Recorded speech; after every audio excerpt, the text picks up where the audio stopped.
The night Elena Brooks poured ice water over a billionaire's $50 steak, she thought her life was over. She was wrong. That single act of defiance would drag her into Damien Holloway's dark world of corporate warfare, family secrets, and billion-dollar revenge schemes. But here's what nobody expected. The shy waitress who could barely pay her rent would become the only person capable of dismantling the fortress around New York's most feared billionaire's heart. This is their story. If you want to see how far it goes, hit that like button and drop a comment telling me what city you're watching from. Now, let's begin.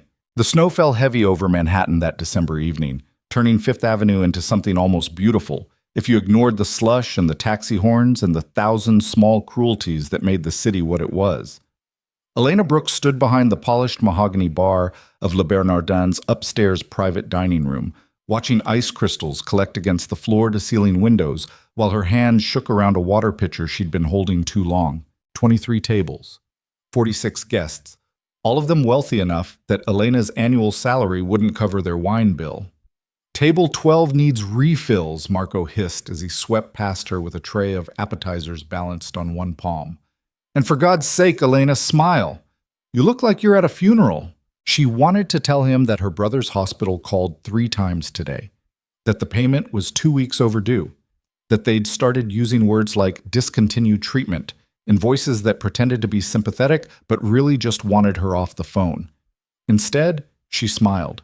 It was the smile she'd perfected over 6 years of serving people who never looked at her face long enough to notice it was fake. The smile that said, "I'm happy to be invisible. Thank you for letting me exist in your peripheral vision while I bring you things." She picked up the water pitcher and started toward table 12. That's when Damien Holloway walked in. Elena had never seen him in person before, but she knew who he was the same way everyone in New York knew who he was. You didn't become a billionaire at 32 by being forgettable. Damien Holloway had the kind of presence that made rooms rearrange themselves around him, molecules shifting to accommodate something that took up more space than a regular human being had any right to.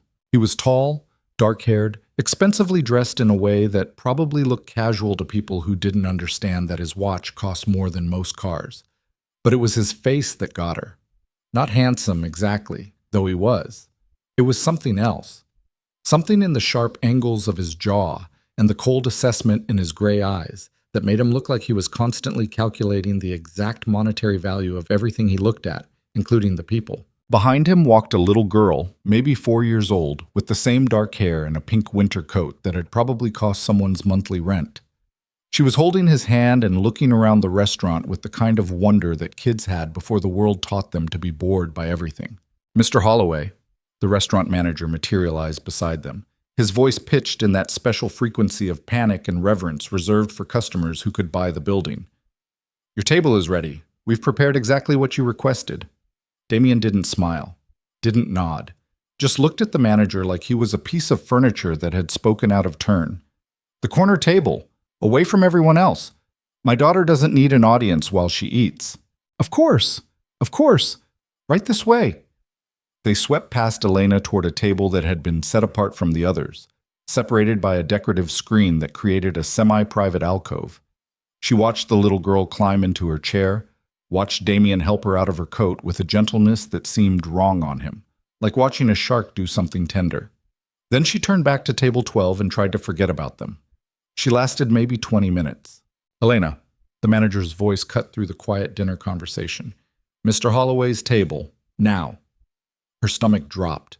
Wealthy customers never called for staff personally unless something was wrong, and when something was wrong with people like Damien Holloway, it became everyone's problem very quickly. She walked to the corner table on legs that felt like someone else's. The little girl was eating chicken fingers, her legs swinging under the table, completely absorbed in arranging her French fries into some kind of pattern. Damien was cutting into a steak that looked perfect to Elena's untrained eyes, but his expression suggested he'd just been served something scraped off a subway platform. "You're the waitress?" He didn't look up. "Yes, sir. Is something wrong with your meal?" "This steak is a disaster."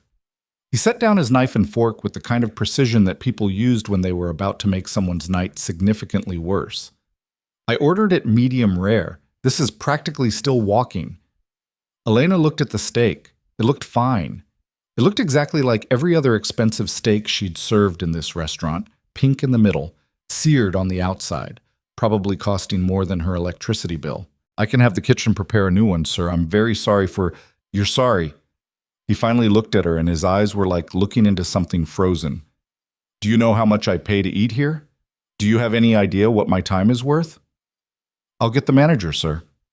I don't want the manager. I want you to explain to me how a restaurant this expensive can't cook a simple piece of meat correctly. The little girl had stopped eating. She was watching her father with an expression Elena recognized because she'd worn it herself as a child.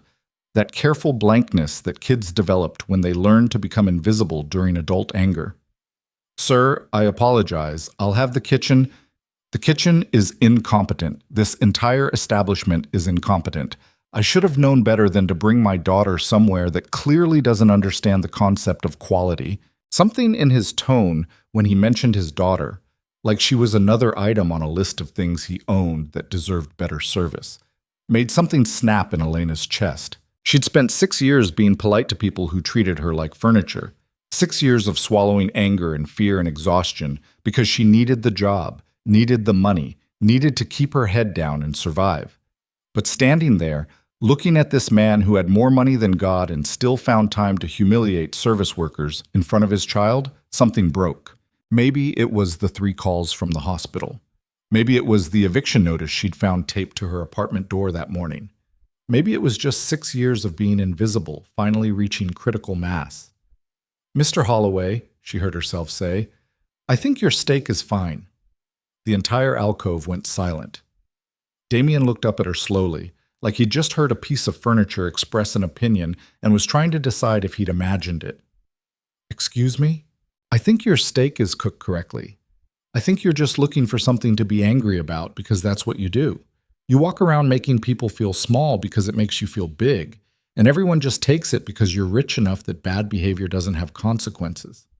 She watched his expression change, watched something that might have been surprise flicker across his face before it hardened into something colder. You have no idea who you're talking to. I know exactly who I'm talking to. You're a bully, a lonely bully who hides behind money and fear because it's easier than actually being a decent person. And your daughter is sitting right there watching you teach her that this is how powerful people treat others. The little girl's eyes had gone wide. Damien's hand had frozen halfway to his water glass.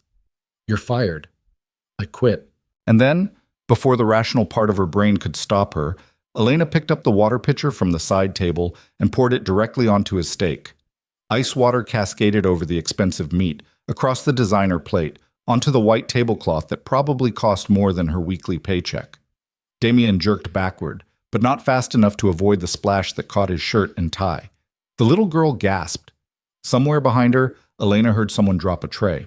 There, she said, setting down the empty pitcher with shaking hands. Now it's actually ruined. Now you have a real reason to complain. She turned and walked away before her knees could give out. The restaurant had gone completely silent. Every conversation had stopped. Every fork had paused halfway to every mouth. 46 wealthy New Yorkers were all staring at her like she'd just committed murder in the middle of dinner service. Marco stood frozen near the kitchen doors, his face pale. The manager was already rushing toward Damien's table, apologies spilling from his mouth like water. Elena kept walking. She grabbed her coat from the staff room, ignoring the other servers who'd gathered there, their expressions ranging from shock to something that might have been admiration if it wasn't mixed with so much fear. Elena, what the hell did you just do? Sarah, one of the other waitresses, grabbed her arm. That was Damien Holloway. Do you know what he can do? He could have you blacklisted from every restaurant in the city. He could...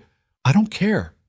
Elena shrugged on her coat, her hands still shaking so badly she could barely get the buttons closed. I'm done letting people like him make me feel worthless. You're insane. Maybe she was. She'd just torpedoed her career, possibly her brother's only chance at continued treatment, her entire future in a city that didn't forgive mistakes like the one she'd just made. But walking out of that restaurant into the snowy December night, Elena felt something she hadn't felt in 6 years. She felt like a person again. The feeling lasted approximately 12 hours. By the time Elena woke up the next morning in her tiny studio apartment in Queens, reality had reasserted itself with the subtlety of a sledgehammer. She was unemployed. She had $800 in her bank account. Her rent was $1,300. Her brother's hospital bill was $17,000 and climbing. And she just publicly humiliated one of the most powerful men in New York City in front of his daughter and 46 witnesses. She lay in bed staring at the water stain on her ceiling, listening to her upstairs neighbor's dog bark, and wondering how she'd gone from quietly suffering to completely self-destructing in the span of 30 seconds. Her phone buzzed. A text from her brother. "How'd the shift go last night? Any good tips?" Elena closed her eyes. Tyler was 23, sweet, optimistic despite everything, and currently in Mount Sinai's oncology ward fighting leukemia for the second time in 5 years. He didn't know about the eviction notice, didn't know she'd been picking up double shifts 6 days a week to cover his treatment, didn't know that their parents were dead and their extended family was non-existent, and Elena was the only thing standing between him and a hospital discharge he wouldn't survive. She typed back, "Good shift. Rest today. I'll visit tomorrow." Then she opened her laptop and started applying to every service job she could find. By noon, she'd sent out 47 applications and received 3 automated rejections. By 2 p.m., she'd gotten a call from a restaurant in Brooklyn who'd seen her resume and wanted to schedule an interview. By 2:15, they'd called back to cancel after reviewing her employment history more thoroughly, which meant someone had talked. Someone had spread the word about what happened at Le Bernardin. In a city where the service industry lived and died by reputation, Elena had just become radioactive. She was sitting on her bed, laptop open to her dwindling bank account, trying to calculate how many days she could survive on ramen and denial, when someone knocked on her door. Elena froze. Landlords didn't knock. They taped notices and sent emails and occasionally yelled through doors. But they didn't knock politely at 2:30 on a Wednesday afternoon. Debt collectors didn't knock either. They called. They sent letters. They didn't show up at tiny studios in Queens. She looked through the peephole and saw a man in an expensive suit standing in her hallway like he'd taken a wrong turn on his way to somewhere that mattered. He was maybe 40, with steel gray hair and the kind of posture that suggested military background or very expensive private schools. He held a briefcase and wore an expression of patient professionalism that seemed somehow out of place against her neighbor's door with its peeling paint and collection of parking tickets taped to the frame. Elena opened the door 6 inches, keeping the chain lock engaged. "Can I help you?" "Miss Elena Brooks?" His voice was calm, neutral, the kind of voice people used when they were about to serve you papers or inform you of a death in the family. "Who's asking?" "My name is Marcus Webb. I work for Damien Holloway." He paused, presumably to let that information sink in and trigger the appropriate panic response. "Mr. Holloway would like to offer you a position." Elena laughed. It came out slightly hysterical. "Is this a joke? Did Sarah put you up to this?" "I assure you, Ms. Brooks, this is entirely serious. May I come in? This conversation would be better conducted in private." Every instinct Elena had screamed that this was a terrible idea, that letting someone connected to Damien Holloway into her apartment was approximately as smart as inviting a shark into your bathtub. But curiosity and desperation were a dangerous combination. She closed the door, unhooked the chain, and opened it wider. Marcus Webb stepped into her studio apartment and looked around with the kind of careful neutrality that people used when they were trying very hard not to react to their surroundings. Elena saw her home through his eyes.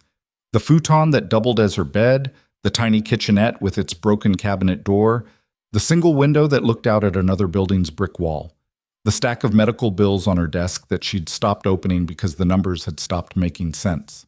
"Please, sit." She gestured to the one chair she owned. Marcus sat, placing his briefcase precisely on his knees.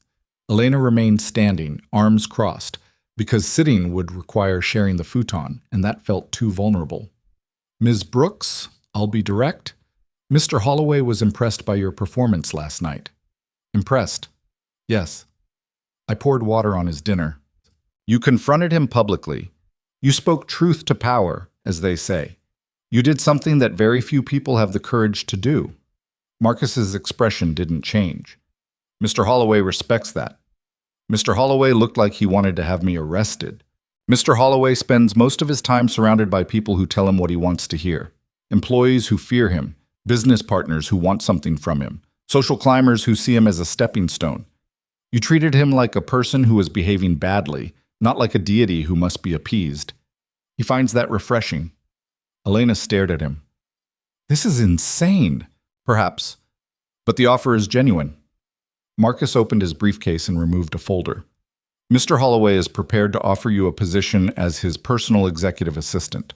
The salary is $200,000 annually, plus full health benefits that would extend to your immediate family members, including your brother Tyler's ongoing cancer treatment. The room tilted. $200,000. Full health benefits. Tyler's treatment covered. Elena sat down on the futon before her legs could give out. How do you know about my brother? Mr. Holloway is thorough in his business dealings. He researched your background after last night's incident. Marcus slid the folder across the small space between them. These are the terms of employment. You would be expected to manage his schedule, coordinate his business affairs, handle certain personal matters, and generally serve as his right hand in professional contexts. The position would require significant hours and absolute discretion. Why? Elena's voice came out hoarse.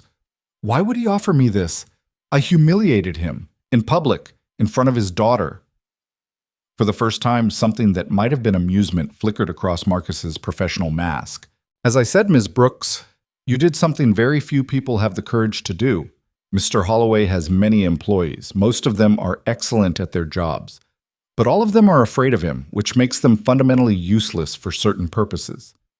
He needs someone who will tell him the truth, someone who won't simply execute his orders, but will push back when those orders are flawed, someone who has already proven they're not afraid of him. I was terrified of him. But you confronted him anyway. That's the definition of courage, feeling fear and acting despite it. Marcus stood. The offer is time-sensitive. Mr. Holloway expects an answer by 5 p.m. today. My number is in the folder. If you accept, you'll start Monday morning. He walked to the door, then paused. For what it's worth, Ms. Brooks, I've worked for Mr. Holloway for 8 years. He's difficult, demanding, and occasionally ruthless. But he's also brilliant, principled in his own way, and deeply committed to the few things he actually cares about. This offer isn't a trap or a game. He genuinely believes you would be an asset to his organization. And if I say no, then you say no. Mr. Holloway doesn't waste time on people who don't want to work with him. You'll never hear from us again. Marcus opened the door. But I would encourage you to consider the offer carefully. Opportunities like this don't come along often. Then he was gone, leaving Elena alone with a folder full of papers and a decision that felt like standing at the edge of a cliff. She opened the folder. The employment contract was 40 pages long, dense with legal language that made her head hurt. But certain phrases jumped out at her. Comprehensive health coverage for employee and immediate family members. Salary paid bi-weekly. Signing bonus of $50,000 distributed upon acceptance. $50,000. She could pay Tyler's hospital bill. Could pay her rent for the next 3 months. Could buy actual groceries instead of ramen and hope. But it was Damien Holloway. The man who'd looked at her like she was an insect. Who'd been about to have her fired for bringing him a perfectly good steak. Who terrified everyone from restaurant managers to, presumably, his own employees. She thought about his daughter, the little girl with the pink coat and the careful blankness in her eyes.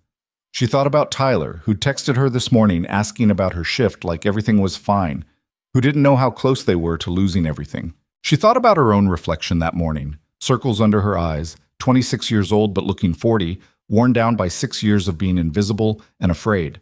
Maybe working for a billionaire everyone feared was insane, but being broke and desperate in New York City was its own kind of insanity. At 4:45 p.m., Elena called the number in the folder. Marcus Webb answered on the first ring.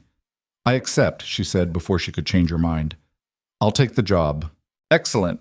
A car will pick you up Monday morning at 7 a.m. Dress professionally. Mr. Holloway appreciates punctuality.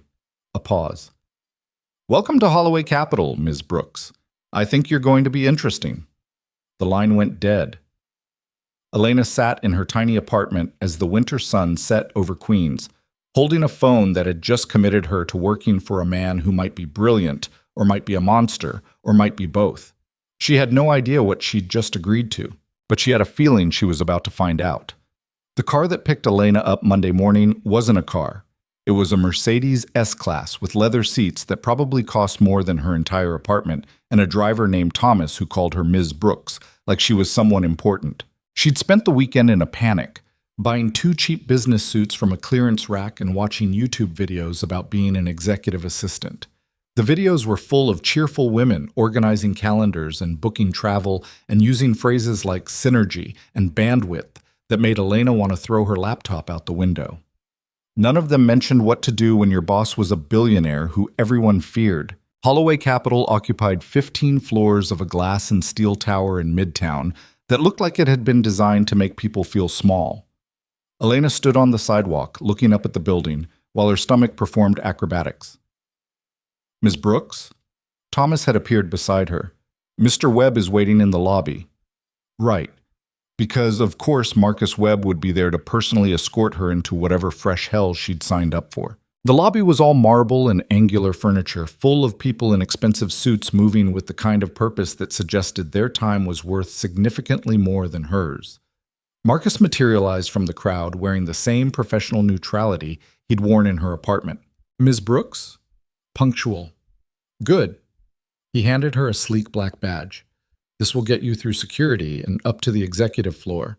You'll have an office adjacent to Mr. Holloway's. I'll show you to your workspace and we'll review your initial responsibilities. Where's Mr. Holloway? In a meeting. He'll want to see you at 9:30. Marcus led her to a private elevator that required badge access. A few things you should know before you start. Mr. Holloway values efficiency, honesty, and discretion above all else. He doesn't tolerate incompetence, but he also doesn't tolerate yes men. If you think he's making a mistake, tell him. He may not listen, but he'll respect you for saying it. The elevator shot upward fast enough to make Elena's ears pop. He has a daughter, Sophia, who's 4 years old. Her mother isn't in the picture. Sophia is the single most important thing in his life, though he'd probably set himself on fire before admitting that out loud. He picks her up from school every day at 3 p.m. That's non-negotiable. The elevator doors opened onto a floor that looked like it had been designed by someone who thought warmth was a weakness. Floor-to-ceiling windows overlooked Manhattan, separated by walls of pale gray and stark white. The furniture was expensive and uncomfortable looking. The art on the walls was probably worth more than Elena's annual salary and looked like someone had thrown paint at a canvas while angry. Your office. Marcus opened a door. It wasn't what Elena had expected. She'd pictured a cubicle, maybe a desk in a corner somewhere. But this was an actual office with windows and a desk that looked like it cost more than a car and a chair that probably had more adjustable settings than a spaceship. Computer is logged in with your credentials. Calendar is synced with Mr. Holloway's. Phone system has instructions in the desk drawer. I'll be 3 doors down if you have questions. Marcus checked his watch. You have 45 minutes. I'd suggest familiarizing yourself with today's schedule. Then he left her alone in an office that was bigger than her apartment. Elena sat down in the ridiculously expensive chair and opened the computer. Damien Holloway's calendar looked like someone had tried to fit 48 hours of activity into 24. Meetings stacked back to back, conference calls overlapping, appointments color-coded by priority. And in the middle of it all, at 3 p.m. every day, a single blocked-off hour labeled simply Sophia. She was studying a 9 a.m. meeting labeled Goldman Acquisition Final Terms when her office door opened without knocking. Damien Holloway walked in, and Elena's entire body went into fight-or-flight mode. He looked different than he had at the restaurant. Less cold, somehow, though that might have just been the morning light coming through the windows. He wore a suit that probably cost more than her car payment and carried a coffee cup and an expression that suggested he'd already had an exhausting morning. He stopped when he saw her, and for a second, something that might have been surprise crossed his face. You actually showed up. You offered me $200,000. I'd show up if you were holding interviews in hell. The corner of his mouth twitched. It wasn't quite a smile, but it was something. Marcus says you're punctual and you cleaned up your resume. That's a start. He sat down in one of the chairs across from her desk, which felt wrong. This was his building, his company, his chair. But he sat like he owned the space because he did. Do you know what an executive assistant actually does, Elena? The way he said her name, like he was testing how it felt in his mouth, made something uncomfortable shift in her chest. I manage your schedule, book your travel, handle correspondence, make sure your meetings run on time and you don't miss appointments. That's what a regular assistant does. You're not going to be a regular assistant. He set down his coffee cup. Goldman wants to sell their stake in a medical research firm that I've been trying to acquire for 3 years. The final meeting is this afternoon at 2. I need you to pull everything we have on their financial projections for the last 18 months, cross-reference it with the research team's actual output, and find me something I can use as leverage. Elena stared at him. I've been here for 20 minutes. I don't even know how to work the phone system. Then you'd better learn fast. The files are in the shared drive under Goldman Acquisition. You have 5 hours. He stood. Marcus will help you navigate the system. But Elena? She looked up at him. I didn't hire you because you're qualified. I hired you because you're not afraid to tell me when I'm wrong. So if you can't do this, tell me now. Don't waste my time pretending you can handle something you can't. It was the same tone he'd used at the restaurant, that cold assessment, like he was calculating her value and finding it questionable. And just like at the restaurant, something in Elena snapped. I can do it, she heard herself say. But you need to stop treating me like I'm incompetent before I've even started. You hired me. Either trust that decision or fire me and save us both the trouble. Silence. Damien looked at her with those cold gray eyes, and Elena waited for him to tell her she was fired, that this had all been some kind of test she'd just failed spectacularly. Instead, he smiled. It wasn't a warm smile. It was the kind of smile that sharks probably made right before they bit something. Good. Marcus's office is 3 doors down. The files are waiting. Don't disappoint me. Then he walked out, leaving Elena alone with a computer she barely knew how to use and 5 hours to do something she had no idea how to do. She sat there for exactly 30 seconds, feeling completely overwhelmed. Then she stood up and went to find Marcus Webb. The next 5 hours were a blur of spreadsheets and financial documents and technical jargon that made Elena's head hurt. Marcus helped her navigate the file system, then disappeared to handle his own mountain of work. Elena buried herself in numbers and research papers and projections that all seemed designed to hide the fact that Goldman's medical research firm was hemorrhaging money. At 1:45 p.m., she walked into Damien's office with a folder full of notes and a stomach full of anxiety. He was on the phone, pacing in front of his windows with Manhattan spread out below him like a kingdom. He gestured for her to sit without pausing his conversation. Don't care what their projections say, Richard. The reality is they're burning through capital faster than they're producing results. Yes, I understand that. We'll discuss it this afternoon. He ended the call and turned to face her. Tell me you found something. Elena opened her folder. Her hands were shaking slightly, which annoyed her. Their last 3 research trials failed. Not failed as in didn't produce the results we wanted. Failed as in had to be terminated early due to funding issues. They're presenting it as strategic redirection, but the actual data shows they ran out of money halfway through each trial. Damien sat down behind his desk. Continue. They've been using projected revenue from patents that don't exist yet to justify their valuation. But none of those patents have actually been filed. They're selling you potential that they have no legal framework to protect. Something changed in his expression. Interest, maybe. Or the look a predator got when it spotted weakness. How did you find that? Cross-reference their financial statements with patent office filings. The numbers didn't match. Elena pulled out another document. Also, their lead researcher left 6 months ago. They replaced him with someone who has a history of academic fraud. That's public record, but it's buried in a European journal that nobody here seems to read. Damien took the document from her, read it, and for the first time since she'd met him, actually looked impressed. Goldman doesn't know you found this. Goldman doesn't know I exist. He laughed. It was short, sharp, and completely unexpected. You've been here for 6 hours and you just handed me enough leverage to cut their asking price in half. He stood. The meeting is in 15 minutes. You're coming with me. What? You did the research. You should see how it plays out. He was already heading for the door. And Elena? This is what I hired you for. Finding things other people miss. Connecting dots that everyone else ignores. You're good at it.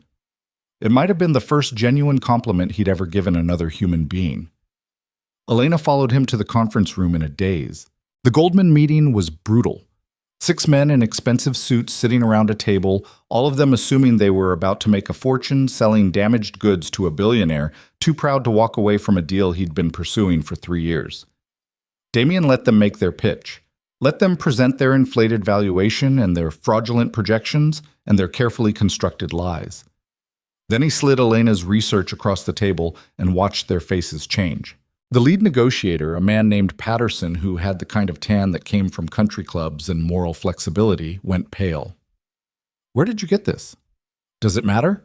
The question is whether you want to continue presenting fraudulent data to me or whether you want to have an honest conversation about what this company is actually worth. The meeting lasted another hour. By the end of it, Damien had cut their asking price by 40% and added clauses that would let him walk away if any more irregularities came to light. Elena watched him work and understood, maybe for the first time, why people feared him. It wasn't just the money or the power. It was the intelligence. The way he dismantled arguments, found weaknesses, pressed advantages without mercy. He fought like someone who'd been doing it his entire life. When the Goldman team finally left, looking like they'd been through a war, Damien turned to her. You did well. I just read some files. You read what everyone else ignored. That's the difference between an assistant and an asset. He checked his watch. It's 2:40. I need to pick up Sophia from school. Take the rest of the day. Tomorrow we'll discuss the Henderson merger and the Singapore trip. He was already heading for the elevator when Elena called after him. Mr. Holloway. He turned. Thank you for the opportunity. I know you didn't have to I don't do things I don't have to do, Elena. I hired you because you're useful. Continue being useful and we'll get along fine. Then he was gone, and Elena was left standing in an empty conference room, wondering what the hell she'd just signed up for. She went home that night to her tiny apartment in Queens, but it felt different now. Smaller, maybe. Or she felt bigger. Tyler called at 8. How's the new job? Terrifying, Elena admitted. But better than waitressing. What's he like? The billionaire? She thought about Damien Holloway. The cold eyes and the sharp smile and the way he'd looked at her research like she'd handed him a weapon. Complicated, she said finally. He's complicated. That night, Elena lay in bed staring at her ceiling, thinking about tomorrow, and the day after, and all the days stretching ahead of her in a glass tower full of people who feared the man she now worked for. She'd quit her job as a waitress by pouring water on a billionaire's dinner. Now she worked for him. She had no idea if that made her the smartest person in New York or the dumbest. But she had a feeling she was about to find out. The first week at Holloway Capital taught Elena that fear was a language everyone in the building spoke fluently. She learned it in the way junior executives straightened their spines when Damien walked past, in the careful neutrality of voices during conference calls when he asked questions that everyone knew had wrong answers, in the speed with which people responded to his emails, like the delay between send and reply was being measured in heartbeats and careers. Marcus had been right. Everyone was afraid of him. Everyone except Elena, who'd already committed career suicide once and figured lightning didn't strike twice. On Thursday morning of her second week, she walked into his office at 7:30 a.m. to find him staring at a laptop screen with an expression that could have curdled milk. The Singapore projections are garbage, he said without looking up. Thompson sent me fantasy numbers wrapped in corporate jargon. Tell him if he doesn't have realistic figures on my desk by noon, he can start updating his resume. Elena had learned that Damien didn't actually want her to deliver threats verbatim.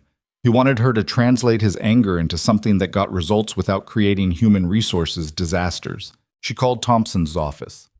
Mr. Holloway would like to review revised projections that reflect current market conditions rather than optimistic assumptions.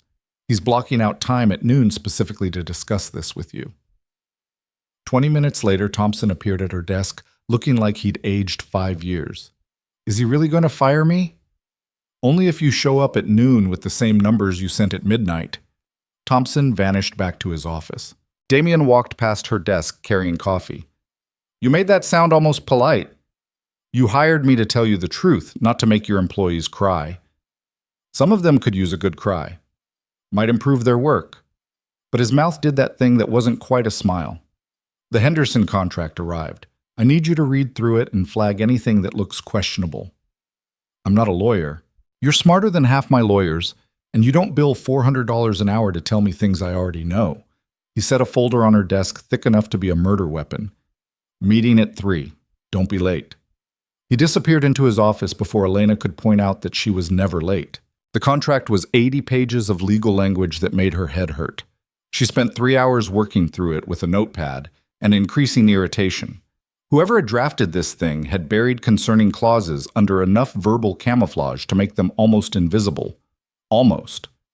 At 2:45, she walked into the conference room where Damien was already seated with 4 lawyers who probably charged more per hour than Elena made in a week. Section 12, page 47, she said, dropping the contract on the table. They're asking for a non-compete clause that would prevent you from acquiring any medical research firms for 5 years after this deal closes. Section 18 adds a liquidation preference that gives them priority on assets if the company fails. And Section 22 has language that would let them force a sale if revenues drop below projections they get to set unilaterally. One of the lawyers, a man named Portman with silver hair and an expensive watch, looked at her like she'd just recited Shakespeare in the original Klingon. "Who is this?" "My assistant," Damien said, "and apparently the only person who actually read the contract. Gentlemen, would any of you like to explain why you were about to let me sign something that would have given Henderson complete control over my medical research division?" The silence that followed was the kind that preceded executions. "We were planning to negotiate those terms," another lawyer said weakly. "By letting me walk into a meeting without knowing they existed?" Damien's voice was quiet. That was worse than yelling. "Get out, all of you. Draft a response that removes every clause Elena just mentioned and have it on my desk by morning. If you can't do that, I'll find lawyers who can." They left like building was on fire. Elena started to follow them, but Damien's voice stopped her. "Where did you learn to read contracts?" "I didn't. I just looked for anything that sounded like it was trying too hard not to be noticed." She turned back. "People who want to hide things use a lot of words to do it. Makes them feel clever, but it also makes them obvious. You found 3 buried clauses that 4 lawyers with a combined 6 decades of experience missed. They probably saw them. They just assumed you wanted the deal badly enough not to care." Damien leaned back in his chair, studying her with those gray eyes that always made her feel like she was being calculated and appraised. "Do you know why I'm acquiring Henderson Medical? Because you want to expand into pharmaceutical research? Because 15 years ago, my younger brother got sick. Leukemia. He was 12. His voice was flat, factual, like he was reading stock prices. The treatment options were brutal. Chemo that destroyed his immune system. Radiation that left him weak for months. He survived the first round. The cancer came back when he was 14. The second round killed him." Elena felt something cold settle in her stomach. "I'm sorry." "Don't be. It was a long time ago." But his hands were gripped tight on the armrests. "Henderson Medical is developing new treatments, targeted therapies that could help kids like my brother without destroying everything else in the process. That's why I want them, not for profit, for purpose." "Then you definitely shouldn't sign a contract that would let them force a sale if revenues drop. Research takes time. Profitable results don't happen on a schedule." "Exactly." He stood. "I have to pick up Sophia. Tomorrow morning, I need you to sit in on a call with the Singapore team. They're 8 hours ahead, so it'll be early." "How early?" 5 a.m. Elena must have made a face because Damien almost smiled. "Welcome to international business, Elena. The hours are terrible and the coffee is worse. I'll have a car pick you up at 4:30.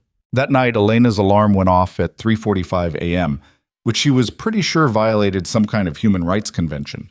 She dragged herself out of bed, into the shower, and into one of her clearance rack suits while her brain screamed that this was inhumane.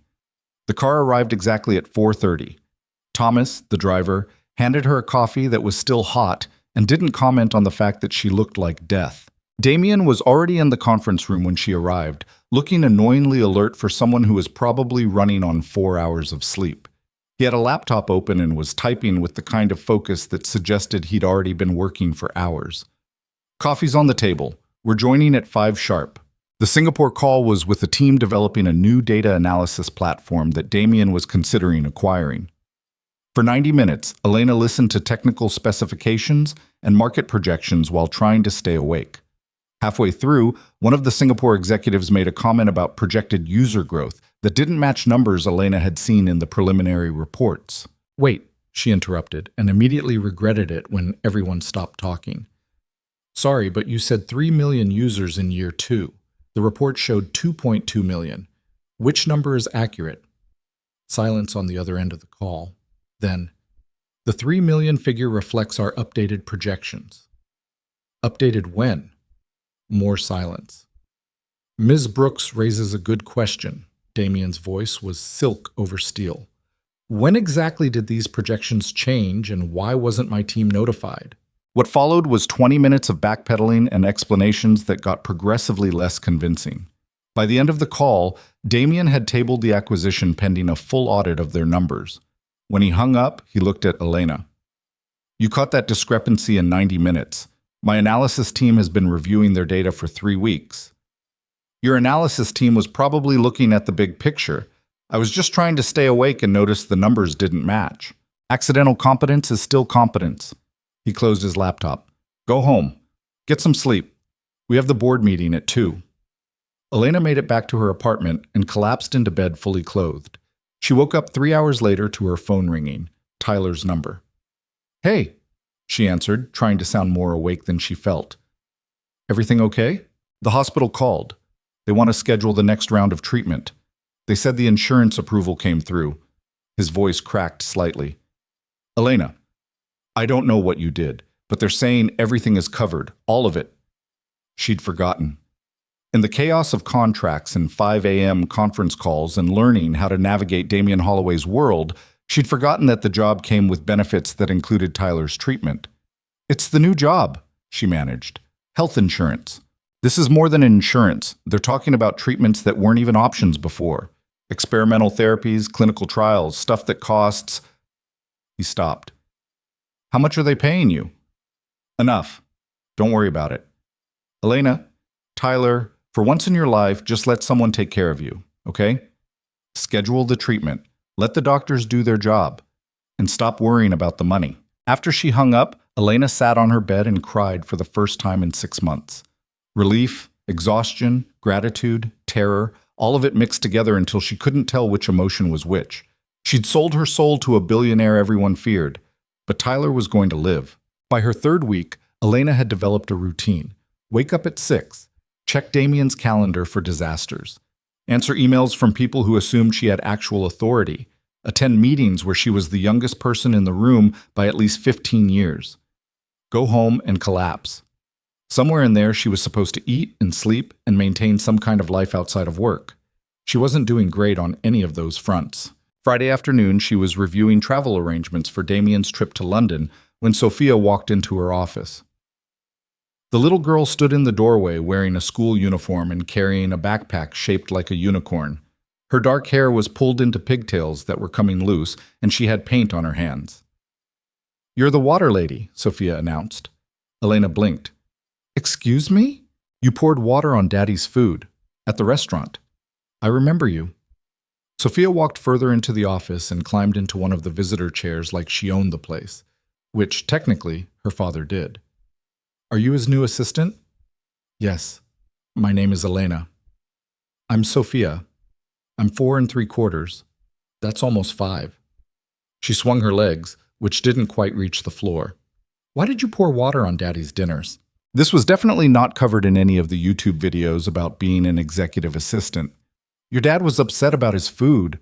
I thought he could use some cooling down. Sophia giggled. It was the first time Elena had heard her make a sound that wasn't careful or quiet. Daddy said you were brave. He told Marcus that you were the first person in 5 years who wasn't scared of him. Your daddy is very good at being scary. I know, but he's not mean. He's just sad sometimes. Sophia said it matter-of-factly, like she was describing the weather. Mommy left when I was a baby. Daddy doesn't like to talk about it, but I think that's why he's sad. The office door opened and Damien walked in, stopping short when he saw his daughter in Elena's visitor chair. Sophia, what are you doing here? You're supposed to wait in my office. I wanted to meet the water lady. He looked at Elena, who tried very hard not to laugh. Her name is Ms. Brooks. She said I could call her Elena. Did she? It wasn't a question. Elena decided to intervene before this turned into a thing. I don't mind. We were just talking. Sophia hopped down from the chair. Can Elena come to dinner with us? The silence that followed was spectacular. Damien looked at his daughter like she'd just suggested they adopt a tiger. Elena felt her face heat up in a way that suggested she was approximately the color of a tomato. Sophia, Ms. Brooks is very busy. Actually, Elena heard herself say, I'm free tonight. She had no idea why she'd said that. She should be saying no, should be maintaining professional boundaries, should absolutely not be agreeing to have dinner with her boss and his 4-year-old daughter. But Sophia was looking at her with those dark eyes that were exactly like her father's, except where his were calculating, hers were hopeful. And Damien looked so completely thrown by the entire situation that Elena kind of wanted to see what happened next. It's just pizza, Sophia said helpfully. We always get pizza on Fridays. Daddy lets me pick the toppings. Damien recovered his composure. If Miss Brooks wants to join us, she's welcome. But Sophia, you can't just invite people to dinner without asking first. I'm asking now. Can she come? That's not... He stopped. Looked at Elena. Something complicated crossed his face. Would you actually want to have pizza with a 4-year-old who insists on putting pineapple on everything? Pineapple on pizza is a crime against nature. Finally, someone with sense. He checked his watch. We're leaving in 20 minutes. Fair warning. She'll spend the entire meal explaining the plot of whatever movie she's currently obsessed with. This week it's something about a princess and a frog. I can handle princess movies. Sophia grabbed Elena's hand. You can sit next to me. Daddy always sits across because he says he needs to see my face when I'm plotting something. I never said plotting. You said scheming. That's the same thing. Damien looked at his daughter with an expression Elena had never seen on him before. Exasperation mixed with affection, mixed with something that might have been pride.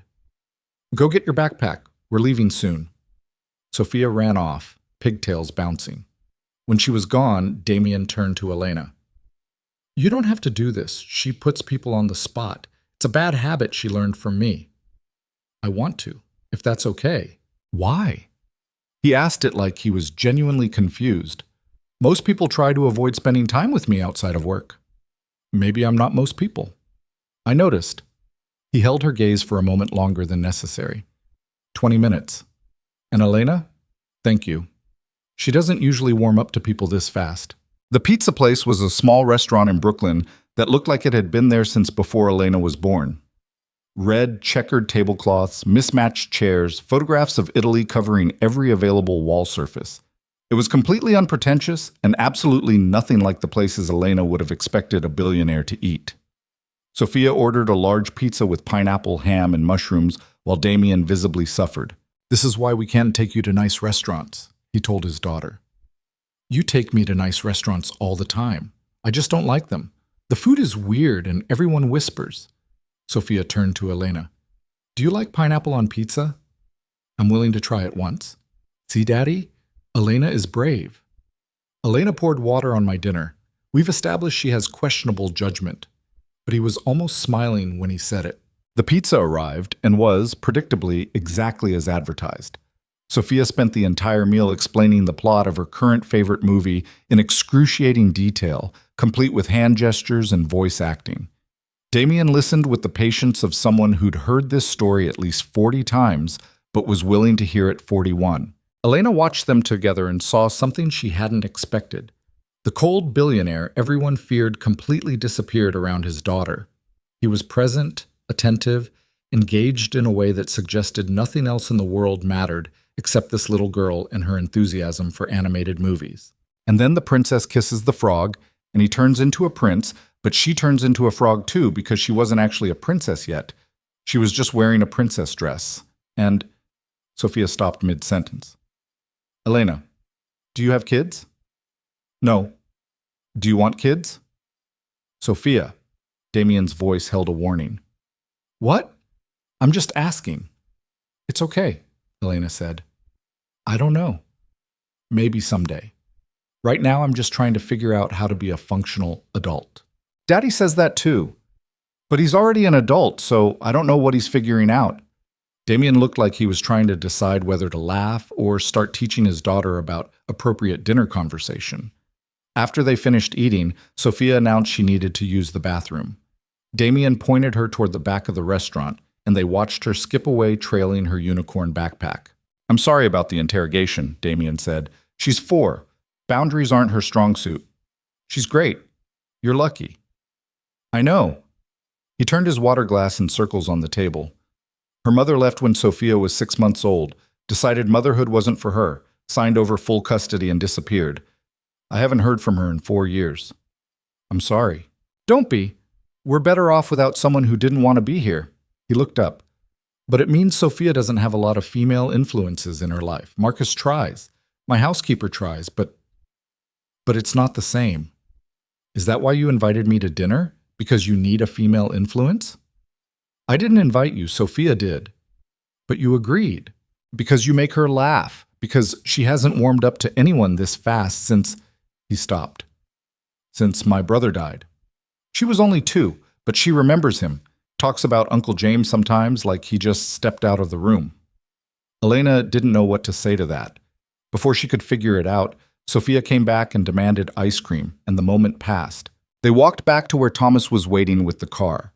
Sophia held Elena's hand the entire way, chattering about school and her best friend Maya, who could already read chapter books. When they reached the car, Damien turned to Elena. We can drop you home. I can take the subway. It's almost 8. You're getting in the car. It wasn't a request. Thomas drove them to Queens while Sophia fell asleep in her car seat, head tilted at an angle that was going to give her a terrible neckache. She does that every Friday, Damien said quietly, looking at his daughter. Crashes exactly 20 minutes after dinner. I keep telling myself I should feed her earlier, but then we'd miss the sunset walk. You walk after dinner? Along the river. She likes watching the boats. He paused. You could come next week, if you want. Elena looked at him.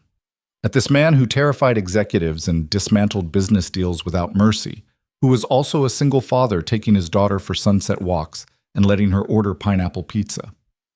I'd like that. The car pulled up outside her building.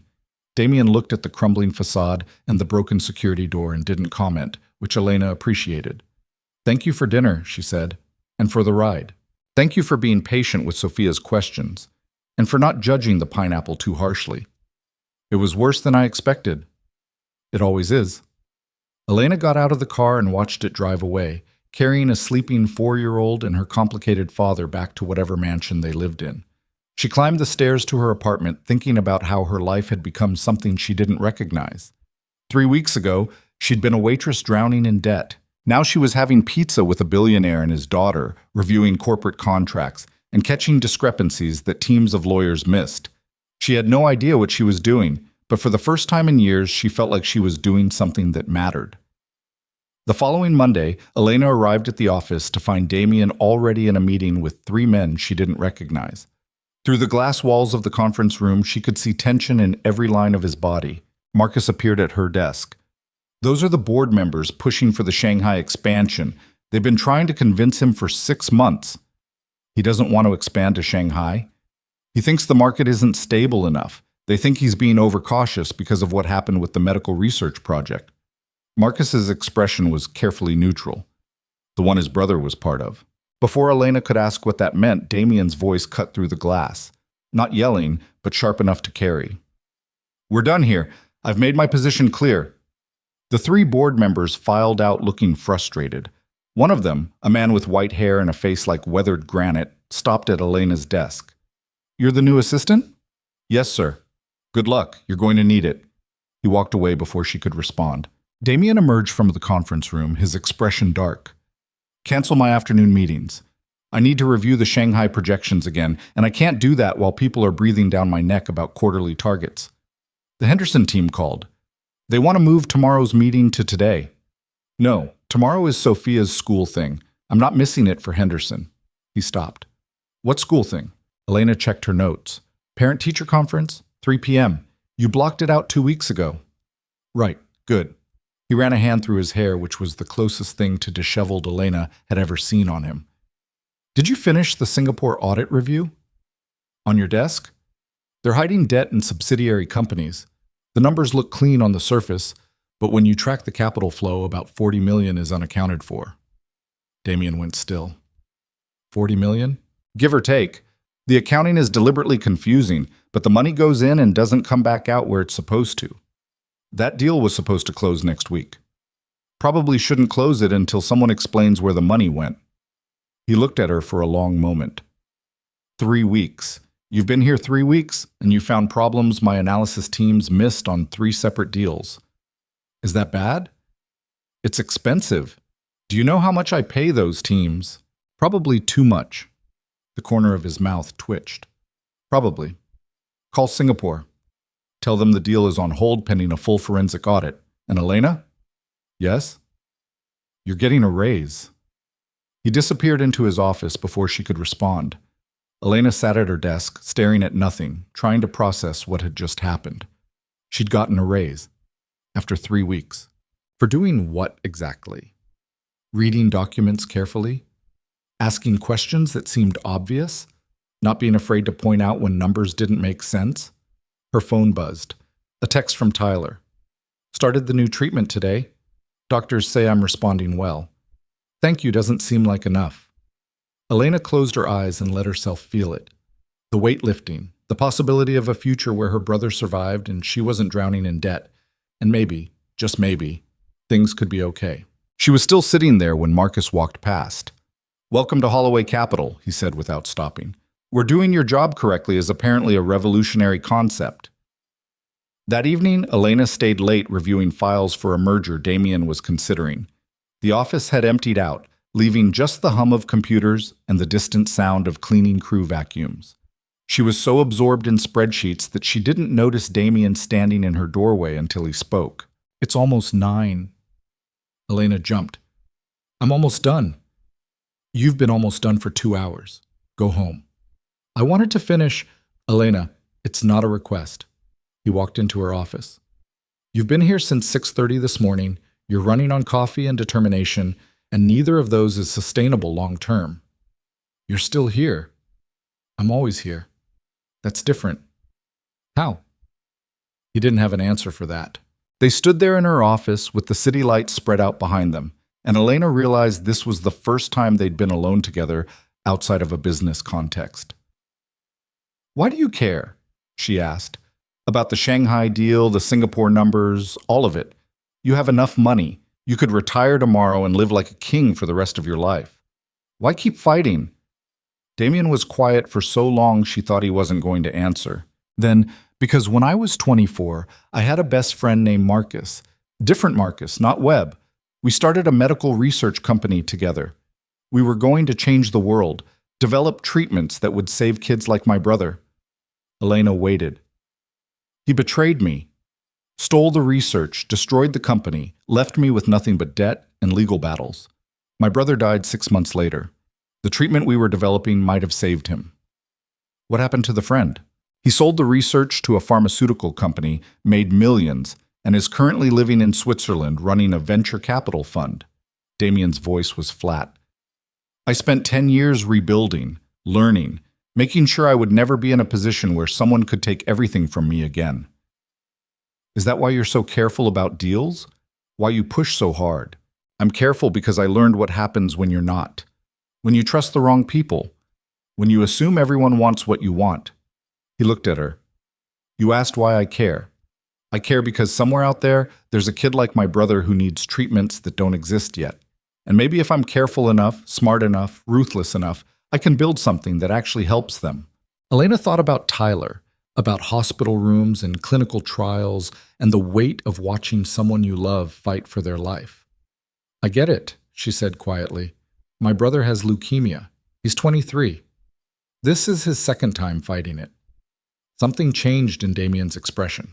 Understanding, maybe. Recognition. Is that why you took the job, the health insurance? That's why I didn't say no immediately, but I stayed because... She stopped. I don't know. Because you're terrifying and brilliant and completely impossible, but you're trying to build something that matters, and I want to be part of that. Even though I'm a lonely bully who hides behind money, Elena felt her face flush. I was having a really bad night.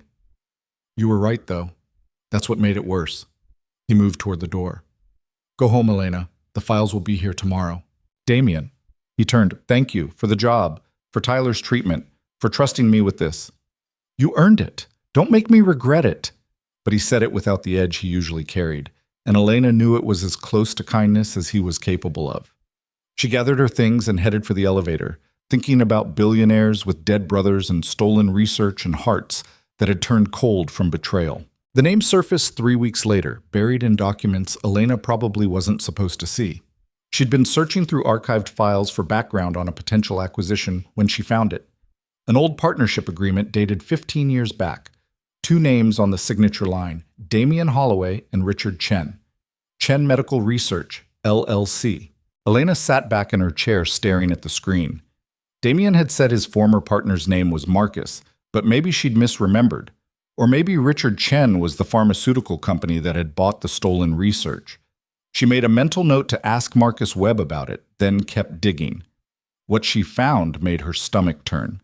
There were emails, legal filings, court documents from a lawsuit that had been settled out of court. And at the center of it all, a pattern of betrayal so calculated it almost looked elegant. Richard Chen hadn't just stolen research. He'd systematically dismantled the company from the inside, redirected funding, falsified trial results, and sold everything to Phoenix Pharma 3 days before the company collapsed. The settlement had included a non-disclosure agreement that prevented Damien from publicly discussing what happened, which explained why nobody seemed to know about it. Elena was still reading when her office door opened. She minimized the screen on instinct, which was stupid because Damien could access anything on the company servers. "Why do you look guilty?" he asked. "I don't look guilty." "You absolutely look guilty. What are you hiding?" "Nothing. I was just researching the Henderson acquisition and got distracted." He didn't believe her. She could see it in the way his eyes narrowed slightly, but instead of pushing, he set a folder on her desk. "Board meeting in an hour. I need you there to present the Singapore findings." "You want me to present?" "You found the discrepancies. You should get credit for them." He paused. "Also, watching board members realize they're being educated by someone who's been here less than 2 months will be entertaining." "You have a cruel sense of humor." "I'm aware." The board meeting was exactly as uncomfortable as Elena expected. 12 people in expensive suits sitting around a table that probably cost more than a car, all of them looking at her like she was a particularly interesting species of insect. Elena stood at the head of the table with her laptop and tried to pretend her hands weren't shaking. "The Singapore acquisition looked clean on paper," she began. "Revenue projections were solid, market analysis was thorough. Everything checked out. But when I tracked capital flow through their subsidiary companies, $43 million disappeared." She pulled up the spreadsheet she'd spent 2 weeks building. It moves from the parent company to a subsidiary in the Cayman Islands, then to another subsidiary in Singapore, then to a shell company that exists only on paper. The money never comes back. One of the board members, a woman named Patricia Vance with silver hair, an expression that suggested she'd heard every excuse ever invented, leaned forward. "How did our analysis team miss this?" They were looking at consolidated financials. The individual transactions were small enough to avoid automatic flags. But when you add them up over 18 months, 43 million, Damien finished. He was sitting at the opposite end of the table, watching her present with an expression that gave nothing away. Which means either gross incompetence or deliberate fraud. Either way, we're not moving forward. "We've already invested significant resources in due diligence," another board member protested. "Better to lose the investment than to acquire a company that's actively embezzling funds." Damien's voice was flat. "Meeting adjourned. Elena, my office." She gathered her laptop while the board members filed out, some of them giving her looks that ranged from impressed to irritated. Patricia Vance stopped beside her. "How old are you?" 26. "And you found something that a team of analysts with MBAs and decades of experience missed." It wasn't quite a question. "Interesting." She walked away before Elena could respond. In Damien's office, he was standing by the windows looking out at the city. He didn't turn when she entered. "You did well in there." "I felt like I was going to throw up the entire time." "Good. Means you care about getting it right." He turned to face her. "The board is going to start asking questions about you. Where you came from, what your qualifications are, why I trust you with sensitive information. Are you prepared for that?" "I poured water on your steak and you offered me a job. I don't think there's a way to prepare for that conversation." The corner of his mouth twitched. "Fair point." Elena's phone buzzed, a text from Tyler. "Doctor says remission is looking good. Whatever you're doing, don't stop." She must have smiled because Damien asked, "Good news?" "My brother, his treatment is working." Something shifted in Damien's expression. "I'm glad." They stood there for a moment, and Elena thought about asking him about Richard Chen, about the archived files and the betrayal in the lawsuit that had been buried under legal agreements. But before she could figure out how to start that conversation, Damien's phone rang. He answered it, listened, and his entire body went rigid. "When?" A pause. "I'll be there in 20 minutes. He ended the call and was already moving toward the door. "Sophia's school. There was an incident. I have to go." "Is she okay?" "I don't know. They wouldn't tell me over the phone." He grabbed his coat. "Cancel everything this afternoon. And Elena, if anyone asks where I am, tell them it's personal." He was gone before she could respond. Elena spent the next 3 hours fielding calls and rescheduling meetings while trying not to worry about a 4-year-old she barely knew but had somehow started to care about. At 6 p.m., her phone rang, Damien's number. "Is Sophia all right?" "She's fine, physically." His voice sounded tired. "Another kid pushed her off the playground equipment. She hit her head. Nothing serious, but they wanted me to take her to the doctor to be safe." "And?" "Clean bill of health. Small bump, no concussion, already asking if we can still get ice cream on the way home." He paused. "The other kid's mother tried to suggest Sophia provoked it, said she was being bossy and controlling and the other children don't like playing with her." Elena heard something in his voice that made her chest tight. That must have been a fun conversation. "I may have suggested that teaching children to resolve disagreements through violence was poor parenting. She may have suggested I was raising a spoiled brat who thinks she owns everything. The school principal had to separate us." "Damien, she's 4 years old, Elena. She's bossy because she's smart and confident and doesn't understand yet that the world will try to punish her for those things. And now she's asking me if she's mean because some other kid's mother can't control her own child." He sounded wrecked. "Where are you now?" Elena asked. "Sitting in my car outside an ice cream shop while Sophia picks out flavors. She's taking forever because apparently this is a very important decision." "It is a very important decision." "I know, that's what I told her." He was quiet for a moment. "I don't know how to do this. The business stuff, the deals, the board meetings, that's easy. But raising a daughter who's going to grow up in a world that will try to make her smaller than she is? I have no idea what I'm doing." Elena thought about her own childhood, about losing her parents when she was 19 and suddenly being responsible for a teenage brother while drowning in grief and debt. "None of us know what we're doing," she said. "We're all just trying not to break the people we love while we figure it out." That's not particularly reassuring. It's not supposed to be reassuring. It's supposed to be true. Damien laughed, short and sharp. "I should go. She's waving at me through the window with chocolate ice cream all over her face. I'll see you tomorrow." After he hung up, Elena sat in her office thinking about billionaires who didn't know how to protect their daughters from the world and 4-year-olds who were already learning to make themselves smaller. She was still thinking about it when Marcus Webb appeared in her doorway. "You've been digging into old files," he said without preamble. "I was researching. I know what you were researching, and I'm telling you to stop." Elena bristled. "I'm trying to understand what happened. Damien mentioned his former partner, and I wanted context." "The context is that it nearly destroyed him. The company failed, his brother died, and the person he trusted most in the world sold him out for money. That's all the context you need." "Richard Chen, is not someone we discuss, ever." Marcus's voice was sharp. "That part of Damien's life is closed. If he wants to tell you about it, he will. But you don't go digging into his past without permission. Understood?" Elena wanted to argue, wanted to point out that understanding Damien's history might help her do her job better.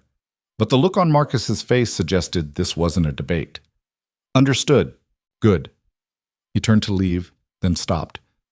"For what it's worth, you're good for him. You and Sophia both. He's been less of a nightmare since you started. Just don't make him regret trusting you." That night, Elena couldn't sleep.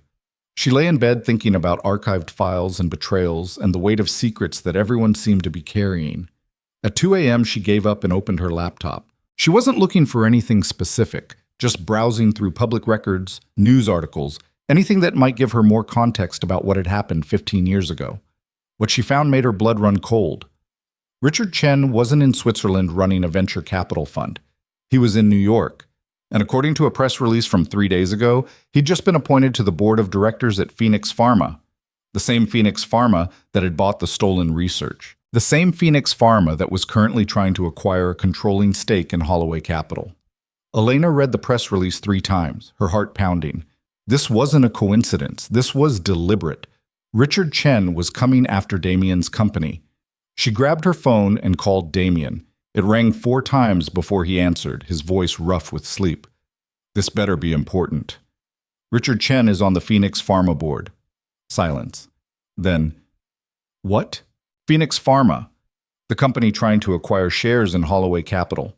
Richard Chen was appointed to their board 3 days ago. Damien, I don't think this is a normal acquisition attempt. I think he's coming after you. More silence. Elena could hear him breathing, could almost feel him processing the information.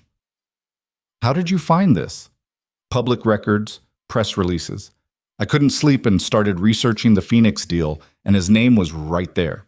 I need to see everything you found. Can you come to the office? Now? It's 2 a.m. Now. Elena threw on clothes and caught a cab to Midtown. The building was dark except for the executive floor, where lights blazed through the windows. Damien met her at the elevator. He looked like he'd thrown on the first clothes he could find, jeans and a t-shirt instead of his usual suits, his hair uncombed. It was the most human she'd ever seen him. Show me. They went to her office and Elena pulled up everything she'd found. Press releases, board appointments, SEC filings that showed Phoenix Pharma had been quietly acquiring shares in Holloway Capital for the past 6 months. They own 12%, Damien said, staring at the screen. That's not enough for a hostile takeover, but it's enough to cause problems, enough to block major decisions, enough to... He stopped.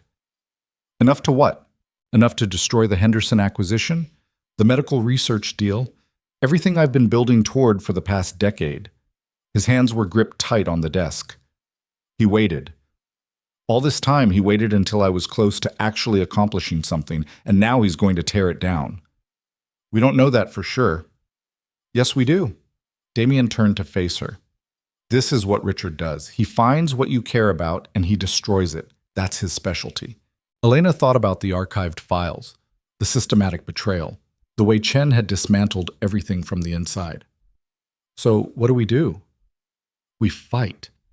We find every piece of leverage we can, and we make it impossible for Phoenix to move forward. His eyes were cold, calculating. You're good at finding things people try to hide. Find me something on Richard Chen, something that makes him vulnerable. Anything. Damien, I'm not an investigator. I'm barely qualified to be your assistant. You found the Singapore fraud. You caught the Henderson contract clauses. You've uncovered more problems in 2 months than my entire analysis team finds in a year. You can do this. It wasn't a request.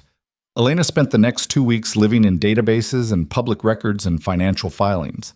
She canceled plans with Tyler, stopped sleeping regular hours, and consumed enough coffee to probably violate some kind of health regulation. Marcus helped when he could, providing access to resources she didn't know existed. But mostly it was Elena alone with her laptop, following threads that went nowhere and connections that dissolved under scrutiny. She was about to give up when she found it. It was buried in a 10-year-old lawsuit that had been settled out of court. A pharmaceutical company in Oregon had sued Phoenix Pharma for theft of intellectual property. The case had been dismissed due to lack of evidence, but the original filing named Richard Chen specifically as the individual who'd stolen the research.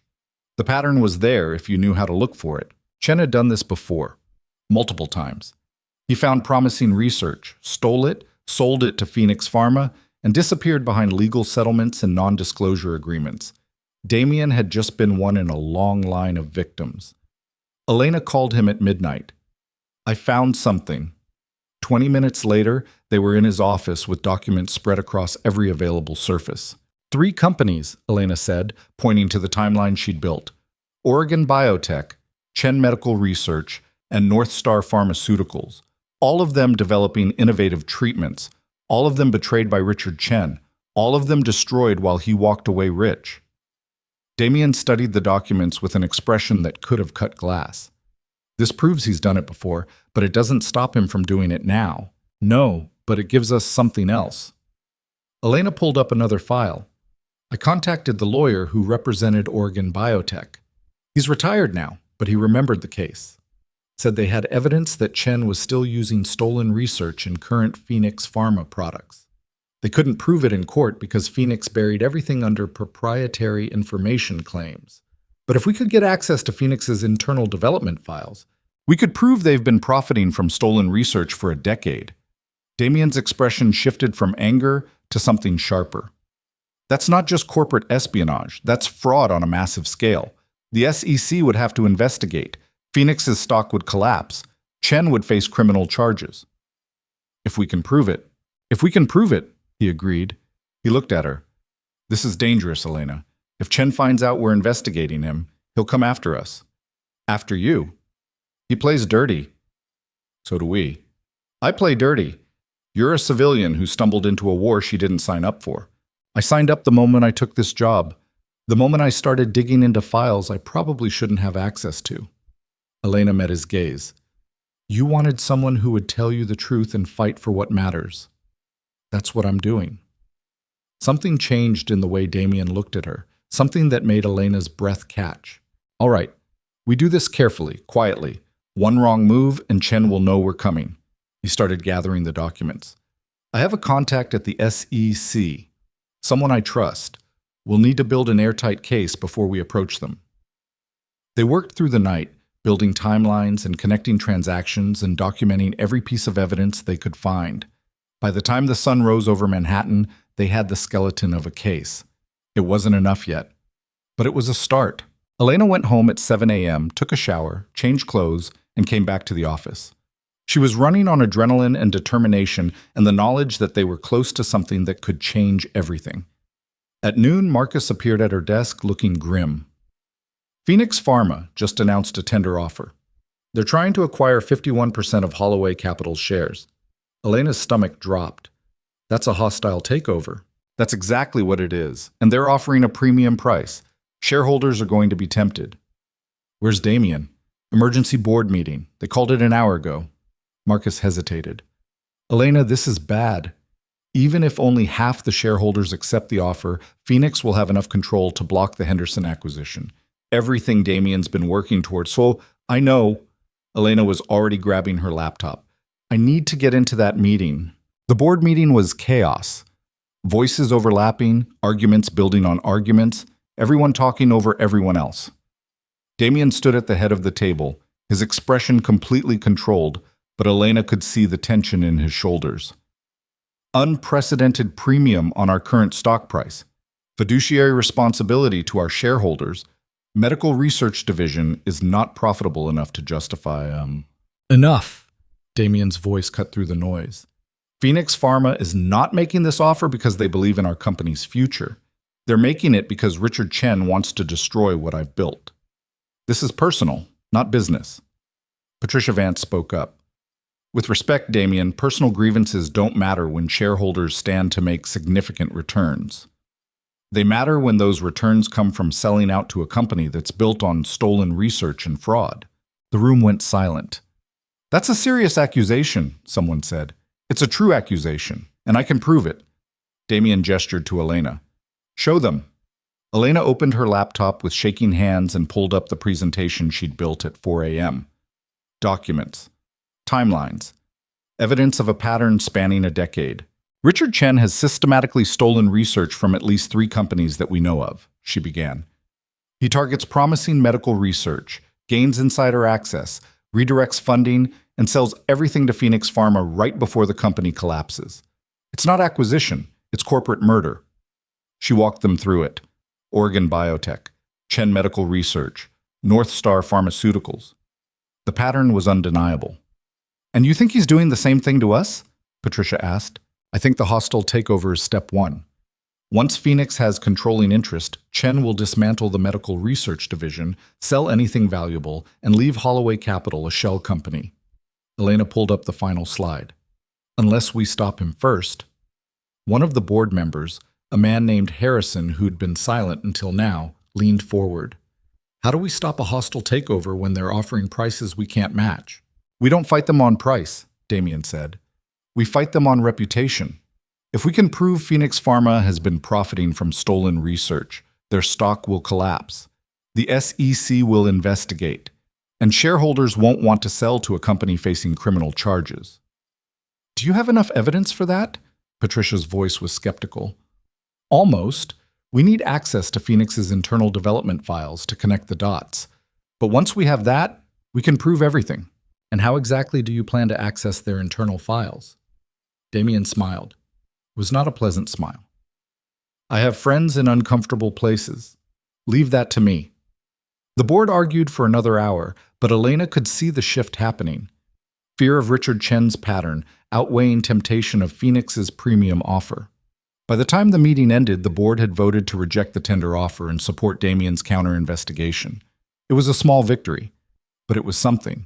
That night, Elena found Damien in his office staring at a photograph she'd never noticed before. A teenage boy with dark hair and Damien's eyes, smiling at the camera like the world was full of possibilities. That's James, Damien said without turning. 14 years old, 6 months before the cancer came back. Elena didn't know what to say. She stood in the doorway, watching this man who'd built an empire carry the weight of a brother he couldn't save. Richard Chen killed him, Damien said quietly. Not directly, but if the research hadn't been stolen, if the company hadn't collapsed, we would have had treatment options. James might have lived. He finally turned to look at her. That's why this matters. Not the money, not the company. Because somewhere out there is another 14-year-old kid who deserves better than what my brother got. We're going to stop him, Elena said. We're going to prove what he did, and we're going to make sure he can't do it to anyone else. You sound very certain. I am certain, because you're too stubborn to give up, and I'm too invested to walk away, and Richard Chen underestimated us both. Damien crossed the room and stood in front of her. They were close enough that Elena could see the exhaustion in his eyes, the weight of 15 years of grief and anger. Thank you, he said, for everything, for finding the evidence, for standing up in that meeting, for giving a damn about any of this. You hired me to tell you the truth and fight for what matters. This matters. It does. His hand came up like he was going to touch her face, then stopped. You should go home. Get some sleep. Tomorrow we start building a case that will destroy Richard Chen's entire world. Elena went home, but she didn't sleep. She lay in bed thinking about boys who died too young and companies built on stolen dreams and the man who'd carried both of those losses for 15 years. Somewhere in New York, Richard Chen was celebrating what he thought was a coming victory. He had no idea what was about to hit him. The SEC contact turned out to be a woman named Sarah Chen, which Elena found darkly ironic given that they were investigating someone with the same last name. Sarah was maybe 50, with sharp eyes and the kind of no-nonsense demeanor that came from spending 20 years investigating corporate fraud. They met in a coffee shop in Brooklyn at 7 a.m. on a Tuesday, far enough from Midtown that nobody would recognize Damien. You're certain about this? Sarah asked after reviewing the initial documents. Because if you're wrong, Richard Chen will bury you in lawsuits. And if you're right but can't prove it, he'll still bury you in lawsuits. We're certain, Damien said. The pattern is there. 3 companies, same methodology, same outcome. He's been doing this for over a decade. Pattern suggests behavior, but it doesn't prove current fraud. I need something concrete. Internal communications, development files, something that directly connects Phoenix Pharma's current products to the stolen research. We're working on that, Elena said.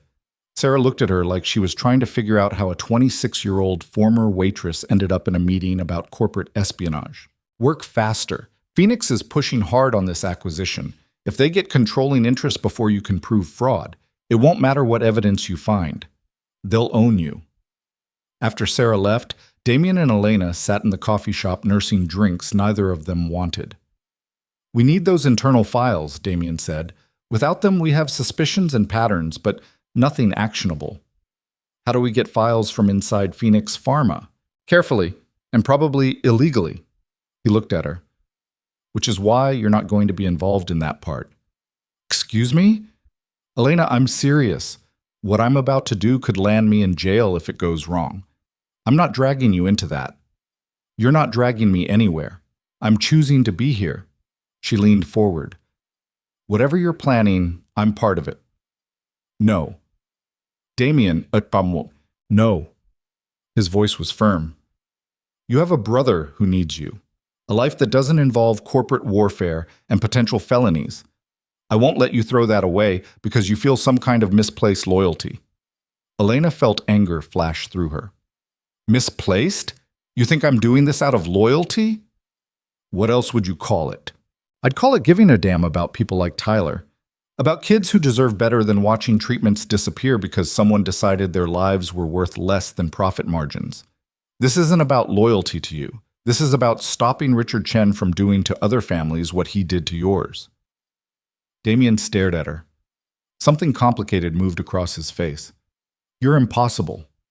You hired me for that. I hired you to be my assistant, not my accomplice. Too late. I've already seen too much.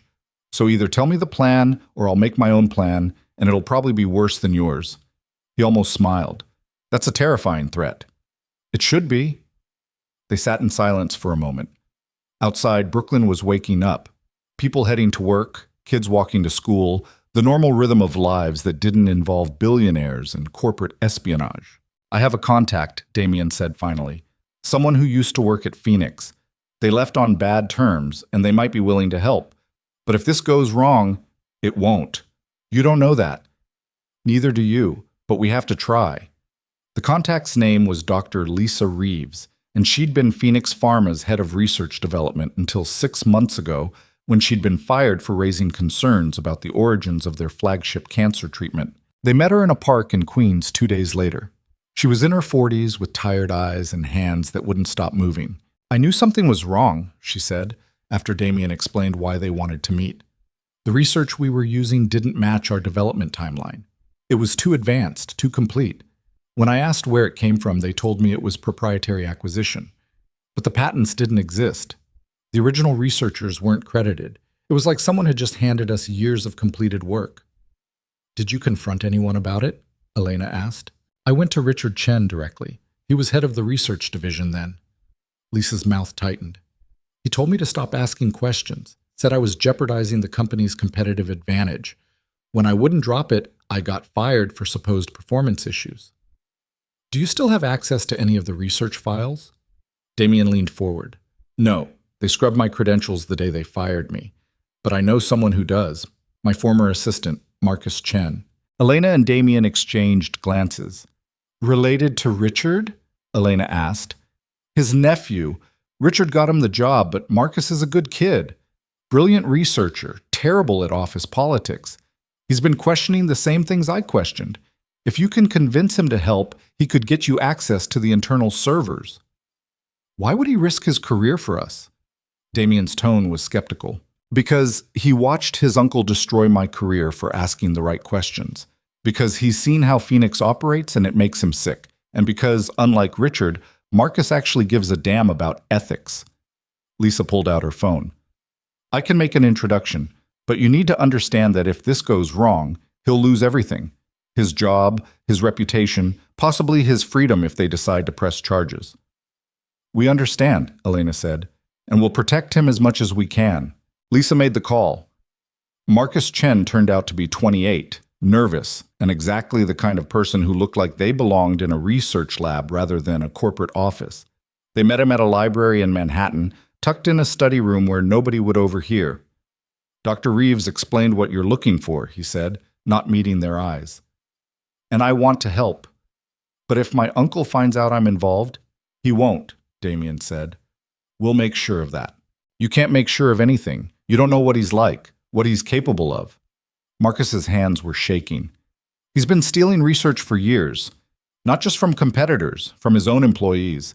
Anyone who creates something valuable, he takes credit for it, destroys their careers if they complain. He's untouchable. Nobody's untouchable? Elena said gently. We have evidence of a pattern. What we need is proof that connects current Phoenix products to the specific research that was stolen. Can you get that? Marcus was quiet for a long time. There's a secure server. Internal development files going back 15 years. Only senior researchers have access, but I can get in. My credentials haven't been updated since I got promoted last month. What are we looking at in terms of data? Damien asked. Thousands of files, research notes, trial results, patent applications, everything. It would take weeks to sort through it all. We don't have weeks. Phoenix is pushing the acquisition. We need something concrete within the next 10 days. Marcus rubbed his face. I can download everything to an encrypted drive, but if security catches it, the download will get flagged. I'd have maybe 20 minutes before they lock down the system and trace it back to me. 20 minutes is enough, Elena said. We'll have people standing by to analyze the data the moment you send it. You're asking me to commit corporate espionage. We're asking you to help expose fraud, Damien corrected.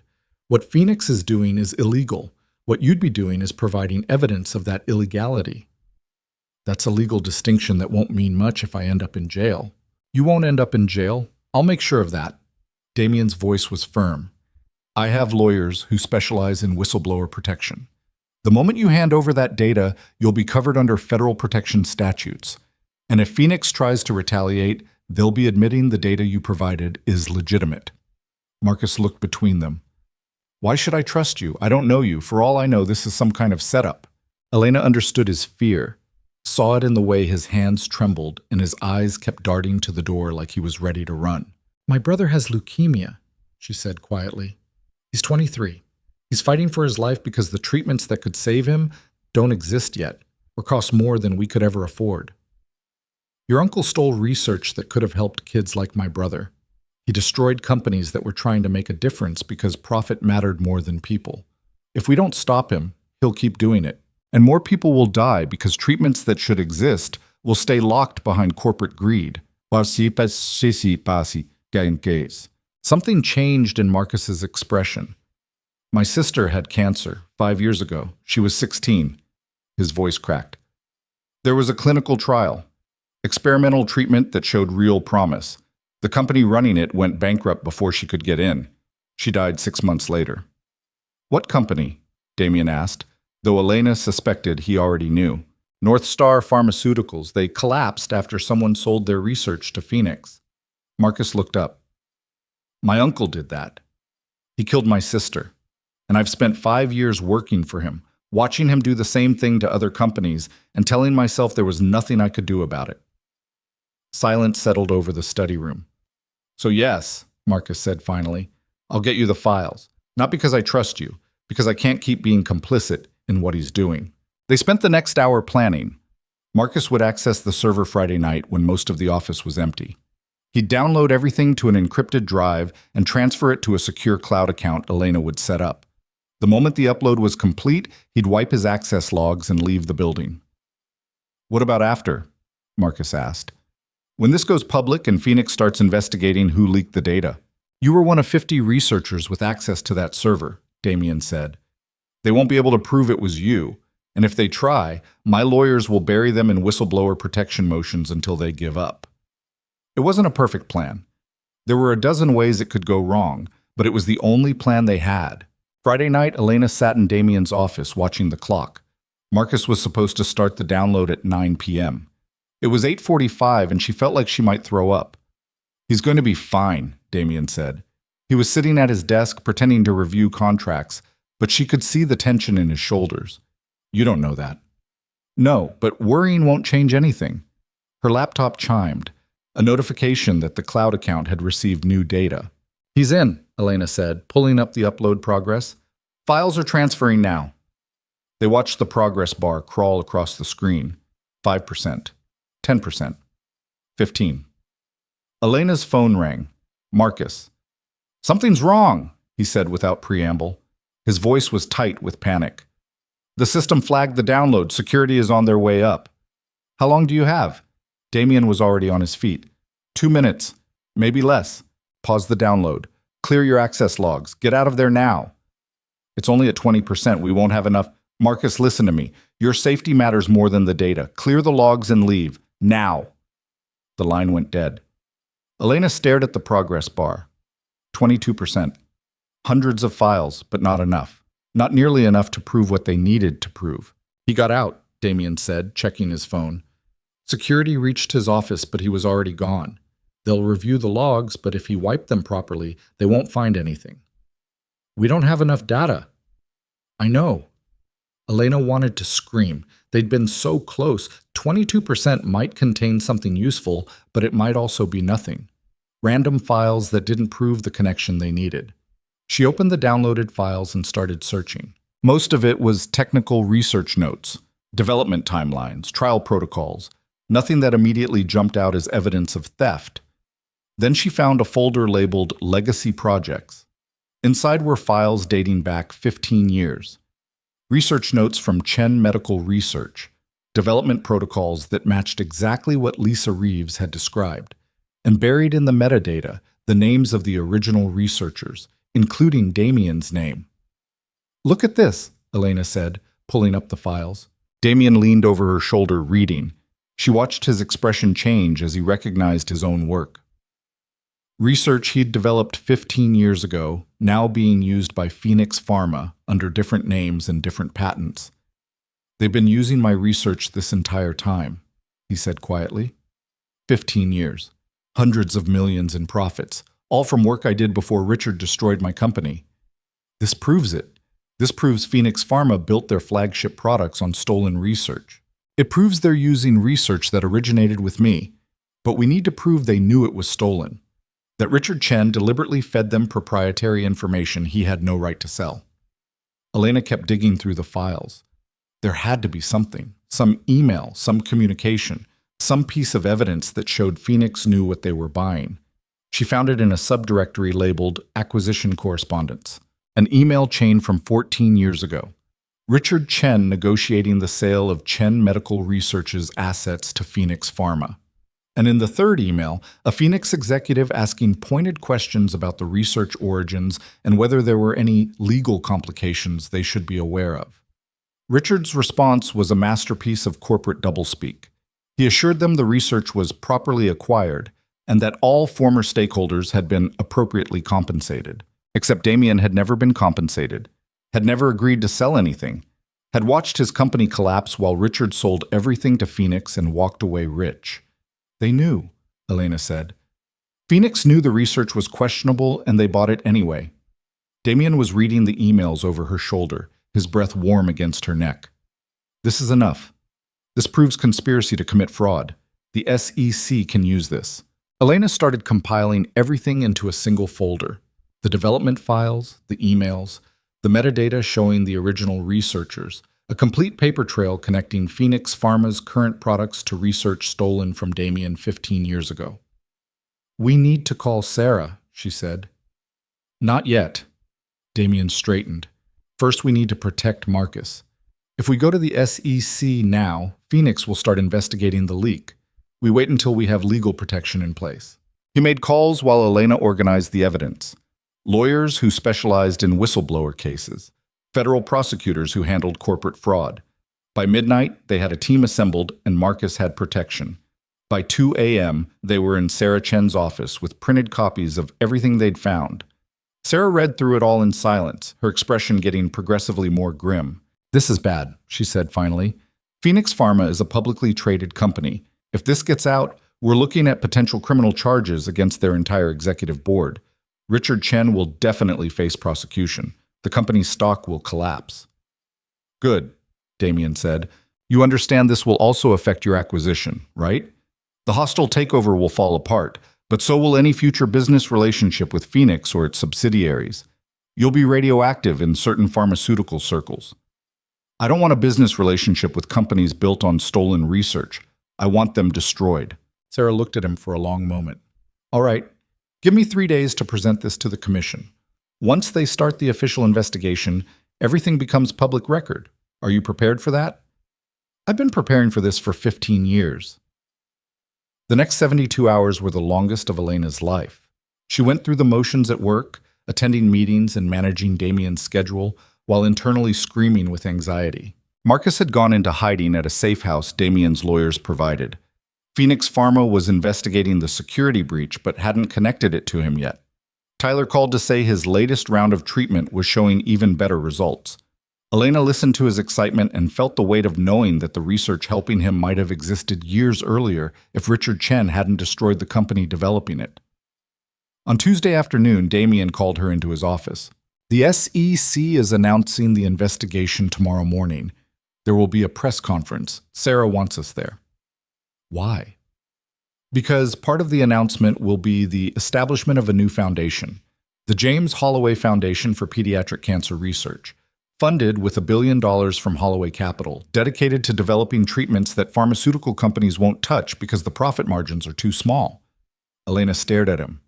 $1 billion. James died because the treatments that could have saved him didn't exist. Other kids are dying right now for the same reason. If I can't bring my brother back, I can at least make sure his death meant something. Damien, I need you there tomorrow at the press conference. I need someone standing next to me who understands why this matters. Elena thought about all the ways she'd ended up here. Pouring water on a steak, taking a job she wasn't qualified for, digging through files looking for evidence of corporate fraud. None of it made sense. All of it had led to this moment. I'll be there, she said. The press conference was held in a conference room that was too small for the number of reporters who showed up. Cameras everywhere, questions being shouted before anyone had said anything official. Sarah Chen stood at a podium and announced that the Securities and Exchange Commission was opening a formal investigation into Phoenix Pharma for fraud, corporate espionage, and conspiracy. She detailed the evidence without naming sources, explained that multiple companies had been affected, and confirmed that criminal charges were being considered. The room erupted, reporters shouting questions, cameras flashing. The noise was overwhelming. Then Damien stepped up to the podium, and the room went quiet. 15 years ago, I lost my brother to cancer. His name was James. He was 14 years old. Damien's voice was steady, but Elena could hear the emotion underneath. He died because the treatments that could have saved him didn't exist. My company was developing those treatments. We were close to clinical trials, but someone I trusted destroyed everything we'd built. Sold our research to the highest bidder and left my brother to die. The room was silent now. Every camera focused on him. That person was Richard Chen. For 15 years, he's been stealing research from companies trying to develop life-saving treatments. He's destroyed careers, bankrupted companies, and cost lives, all for profit, all because he could. Today, the SEC is finally holding him accountable, but accountability isn't enough. We need to make sure this never happens again. He paused, and Elena saw him look at the photograph he'd brought. James at 14, smiling at the camera. Today, I'm announcing the establishment of the James Holloway Foundation for Pediatric Cancer Research. $1 billion dedicated to developing treatments for children fighting cancer. We'll fund research that pharmaceutical companies ignore because it's not profitable enough. We'll make sure that no parent has to watch their child die because the treatments don't exist. And we'll do it in my brother's name, because he deserved better. Because every child deserves better. The room erupted again, but this time with different energy. Hope instead of scandal. Purpose instead of shock. Elena stood at the side of the room watching Damien field questions and felt something shift in her chest. This man who everyone feared, who'd built an empire on ruthlessness and calculation, who'd been so broken by betrayal that he'd spent 15 years becoming someone nobody could hurt again. He was finally fighting for something besides revenge. After the press conference, they went back to Damien's office. The city was spread out below them, indifferent to the bomb they'd just dropped on the pharmaceutical industry. Phoenix's stock is already falling, Marcus Webb reported. He'd been monitoring the markets during the press conference. Down 40% and dropping. The board is calling emergency meetings. Richard Chen's office released a statement denying everything. Let him deny it, Damien said. The evidence doesn't care about his denials. Elena's phone buzzed. A text from Tyler. Did you see the news? They're talking about a new foundation for cancer research. This is exactly what you were talking about. People who actually give a damn. She showed Damien the text. Your brother doesn't know you were involved in this? He asked. He knows I work for you. He doesn't know about the investigation or the evidence or any of it. I didn't want to get his hopes up in case we failed. We didn't fail. No, we didn't. They stood there in his office as the sun set over Manhattan, and Elena thought about how far they'd come. From a restaurant confrontation to corporate espionage to standing in front of cameras announcing a $1 billion foundation. Thank you, Damien said quietly. For all of it. For digging through files you weren't supposed to see. For convincing Marcus to help. For standing next to me today. I couldn't have done this without you. You would have found another way. Maybe. But it wouldn't have been this way. And this way matters. He turned to face her. Elena, you're not just my assistant. His phone rang. He answered it, listened, and his expression went dark. When? Where is he now? All right, don't let him leave. He hung up and looked at Elena. Richard Chen is in the building. He's asking to see me. Elena's first instinct was to tell Damien not to meet with Richard Chen. Nothing good could come from a confrontation with the man who'd spent 15 years profiting from betrayal. But before she could say anything, Damien was already heading for the door. You're not doing this alone, she said, following him. Elena, don't. We've been through too much for you to shut me out now. He looked at her for a moment, then nodded. Fine. But if things get ugly, you leave. Understood? Understood. Richard Chen was waiting in the conference room, looking exactly like what he was. A man who'd built a fortune on other people's work and was now watching it collapse. He was maybe 50, well-dressed in a way that screamed expensive lawyers and country club memberships, but there was something desperate in his eyes. He stood when Damien entered. Thank you for seeing me. I didn't do it for you. I did it because I want to hear what possible justification you think you have for showing up here. Damien's voice was ice. Richard glanced at Elena.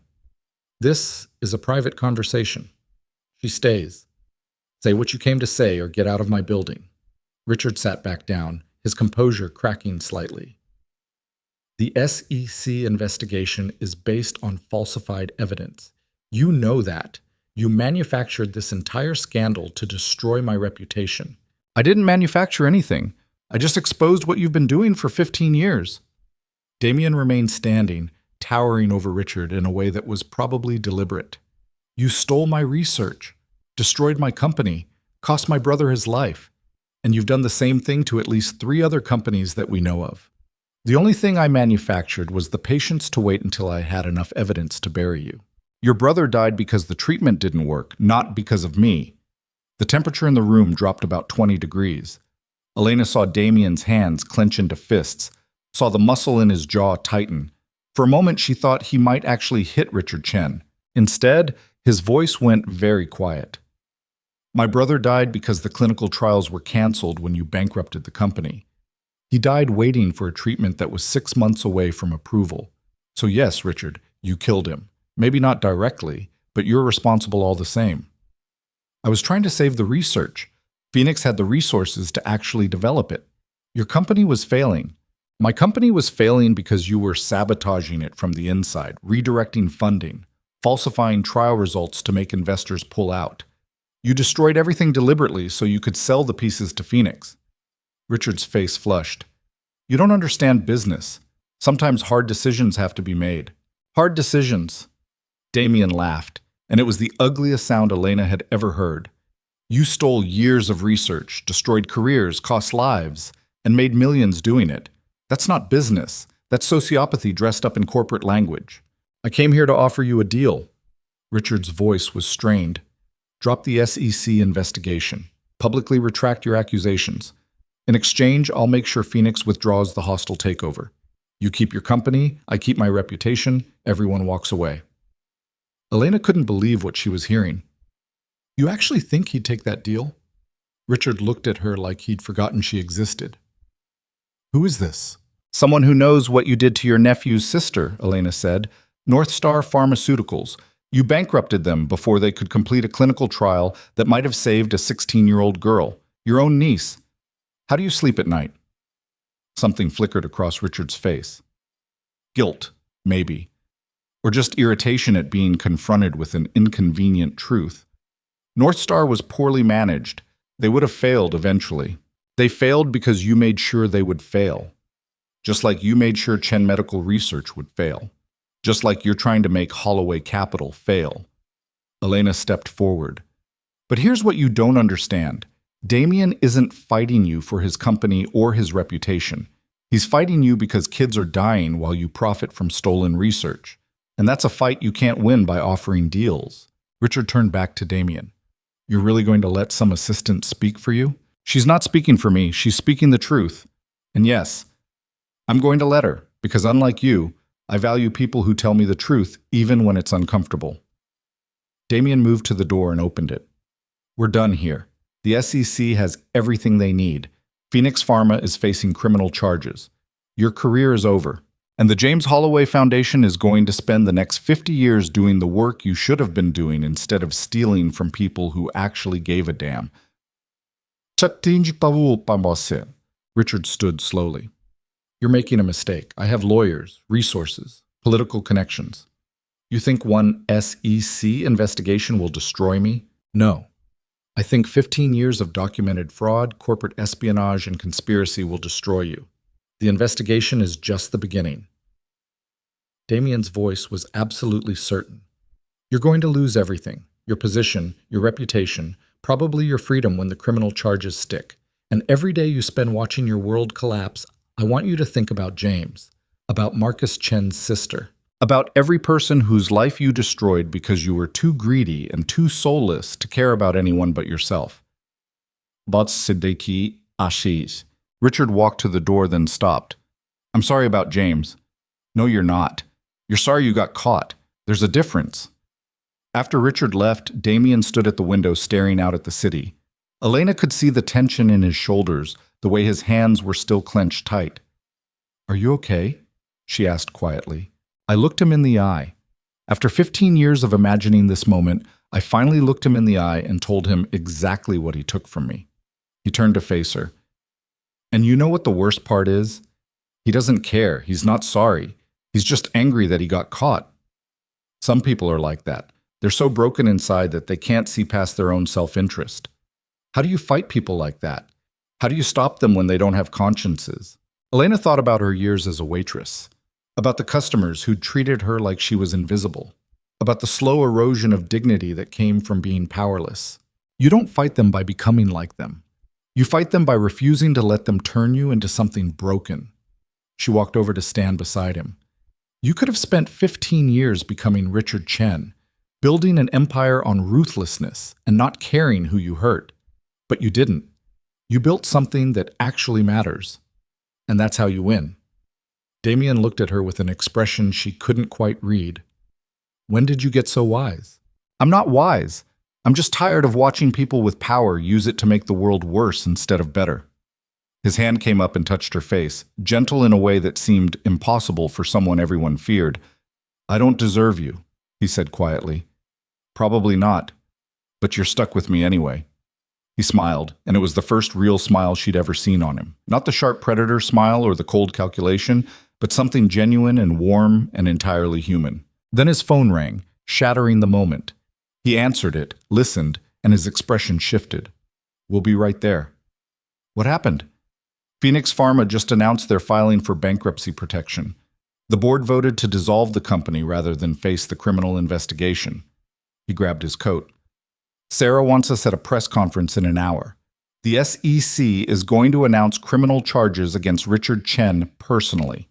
The press conference was chaos.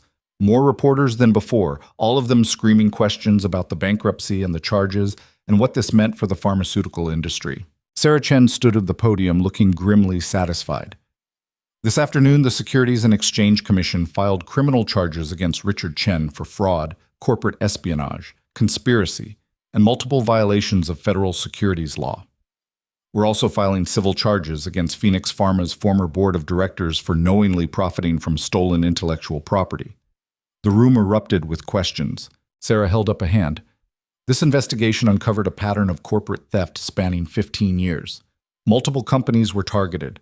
Hundreds of millions of dollars in research was stolen. And most importantly, medical treatments that could have saved lives were delayed or destroyed entirely. This isn't just white-collar crime. This is a case where corporate greed had direct human consequences. A reporter shouted, "What about the hostile takeover of Holloway Capital? Phoenix Pharma has withdrawn all acquisition attempts. The tender offer has been canceled. Shareholders who already sold their shares will have those transactions reversed." Another reporter, "Is Damien Holloway facing any charges for his role in exposing this fraud?" Mr. Holloway cooperated fully with our investigation. He provided evidence, testimony, and resources. He's a victim in this case, not a perpetrator. After the press conference, Damien and Elena went back to his office. The city lights were coming on, turning Manhattan into something almost beautiful. "It's over," Elena said. "Richard Chen is going to prison. Phoenix is gone. The foundation is funded. It's actually over. The legal battles will take years. But yes, the important part is over. Damien sat down at his desk, and for the first time since Elena had met him, he looked tired. Not exhausted from work, but tired in a deeper way. Like he'd been carrying something heavy for so long that putting it down left him unsure how to stand. "What happens now?" Elena asked. "Now we build something. The foundation needs leadership, research priorities, clinical trial partnerships. It's going to take years to get it running properly." "That's not what I meant." He looked at her. "What did you mean?" "I mean what happens with us, with this." She gestured between them. "I'm your assistant. You're my boss. But somewhere along the way, this became something else. And I don't know what to do with that." Damien was quiet for a long moment. "3 months ago, you poured water on my dinner and called me a lonely bully. You were right. I was lonely.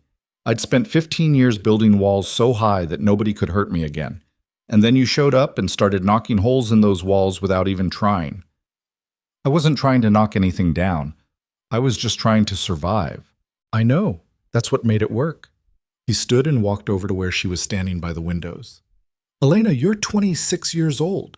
You have your whole life ahead of you, a brother who needs you, dreams that don't involve corporate warfare, and billionaires with more baggage than a 747.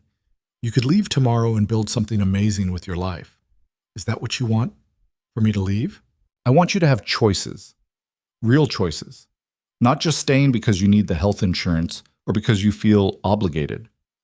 Elena thought about the past 3 months, about learning to navigate a world she'd never imagined being part of, about finding evidence and building cases and standing in front of cameras announcing billion-dollar foundations, about Friday night pizzas with a 4-year-old and her complicated father. "I'm not staying because I need the insurance," she said. "I'm staying because I want to see what we build next. The foundation, the research, all of it. I want to be part of something that matters. And the other part? The part that's not about work?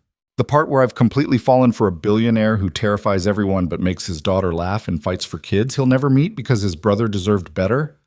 Elena felt her face heat up. "That part is terrifying and probably a terrible idea, and I'm doing it anyway."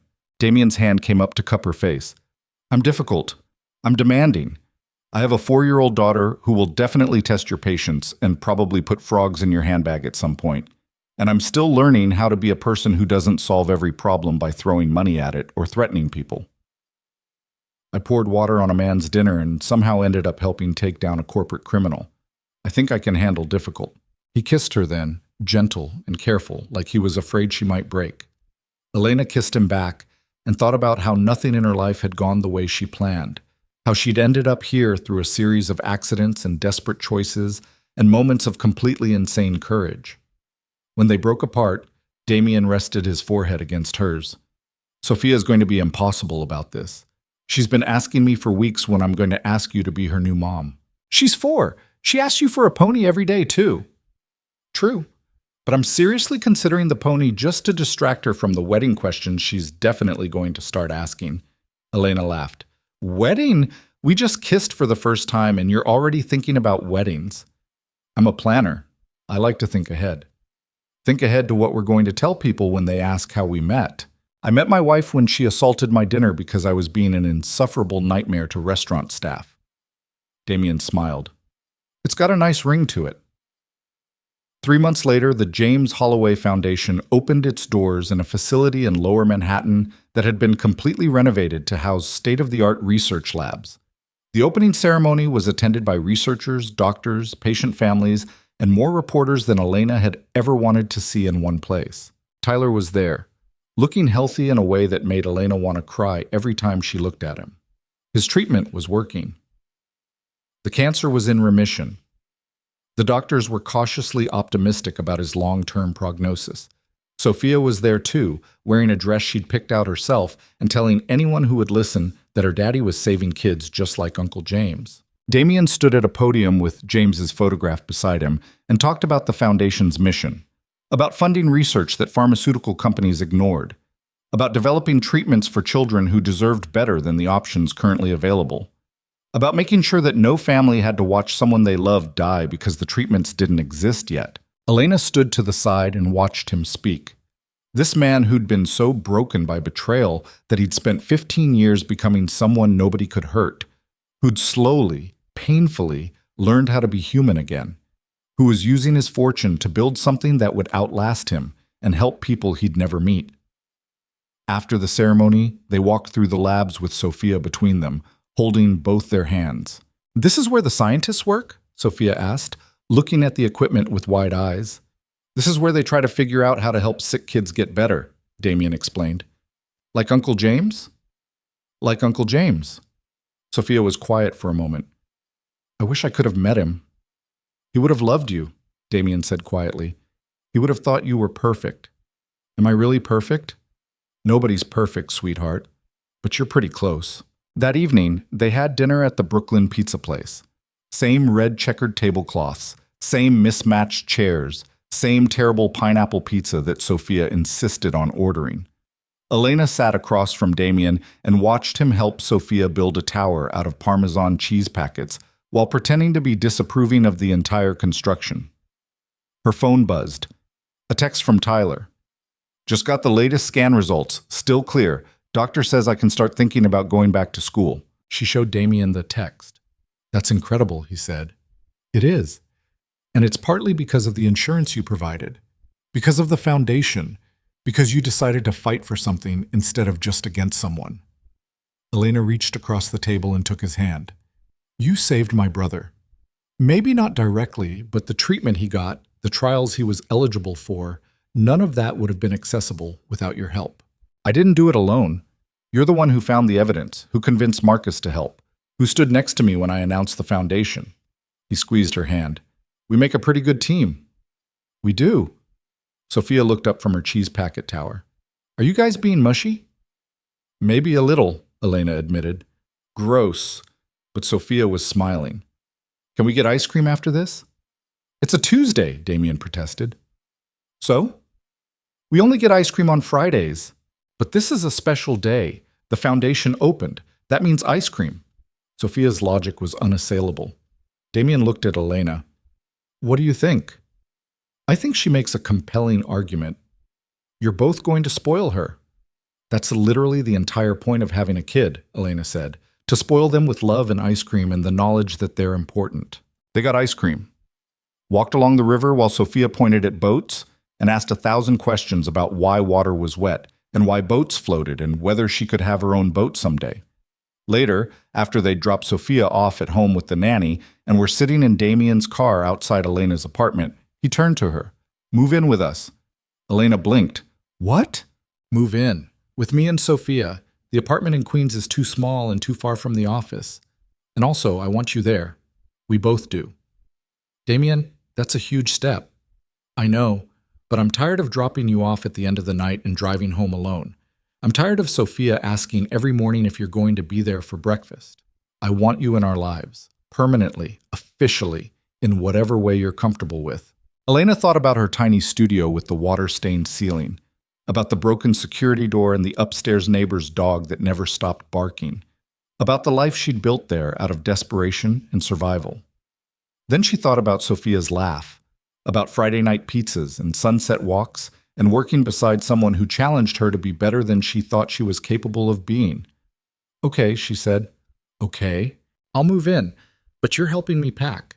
And if Sophia asks about weddings, you're handling that conversation." Damien smiled. "Deal." 6 months later, Elena stood in Damien's home office looking at the wall he'd dedicated to the foundation's successes. 3 clinical trials fully funded.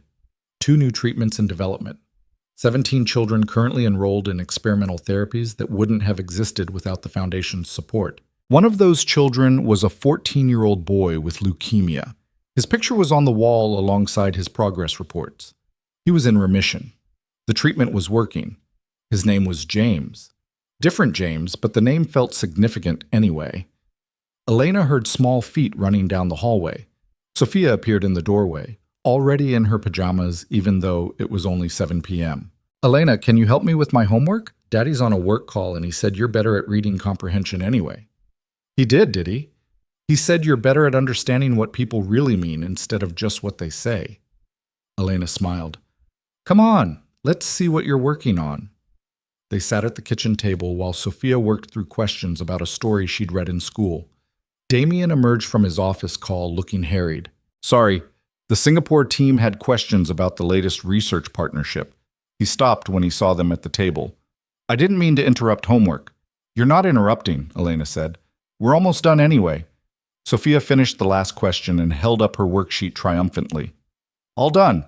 Can I watch a show before bed? One show, Damien said. Then teeth in bed. School tomorrow. After Sophia ran off to the living room, Damien sat down beside Elena. How was your day? Good. Tyler called. He got accepted to Columbia. Full ride scholarship. He starts in the fall. That's amazing. It is. He wants to study medical research. Says he wants to help develop treatments like the ones that saved his life. Elena felt tears prick her eyes. A year ago, I was drowning in debt trying to keep him alive. Now he's going to Columbia to study how to help other people. Damien pulled her into a hug. You did that. You kept fighting for him even when it seemed impossible. We did that. Together. They sat there in the kitchen, holding each other, while Sophia's cartoon played in the other room and the city lights sparkled through the windows. Elena thought about the night she'd poured water on a billionaire's dinner, about quitting her job in a fit of desperate courage, about taking a position she wasn't qualified for because she had no other choice. None of it had been part of a plan. None of it had made sense at the time. But somehow, through all the chaos and fear and impossible choices, she'd ended up here, in a home that felt warm instead of empty, with a partner who challenged her and trusted her and loved her, with a little girl who'd decided Elena was going to be her person and refused to accept any other reality, with a life that mattered in ways she'd never imagined. Damien pulled back and looked at her. I have something for you. He reached into his pocket and pulled out a small box. Elena's heart stopped. Damien, I know we've only been together officially for 6 months. I know there's an argument for waiting longer, being more careful, making sure we're absolutely certain. He opened the box to reveal a ring. Simple, elegant, perfect. But I've spent 15 years being careful, being certain, building walls to keep people out. And then you showed up and knocked down every single wall without even trying. So I'm done being careful. I'm done waiting. Elena Brooks, will you marry me? Elena looked at the ring, at this man who'd been so broken that he'd forgotten how to be whole, who'd learned, slowly and painfully, that strength wasn't about protecting yourself from pain, but about choosing to be vulnerable anyway. Yes, she said. Yes, I'll marry you. He slid the ring onto her finger and kissed her, and Sophia came running from the living room because apparently she'd been listening the entire time. You said yes! You said yes! Sophia threw herself at Elena. Now you're really going to be my mom. Sophia, honey, it doesn't work exactly like that. Yes, it does. Daddy said so. He said when people get married, they're family forever. Elena looked at Damien over Sophia's head. I may have explained the concept of marriage in fairly simple terms, he admitted. Fairly simple? She's 5. I worked with what I had.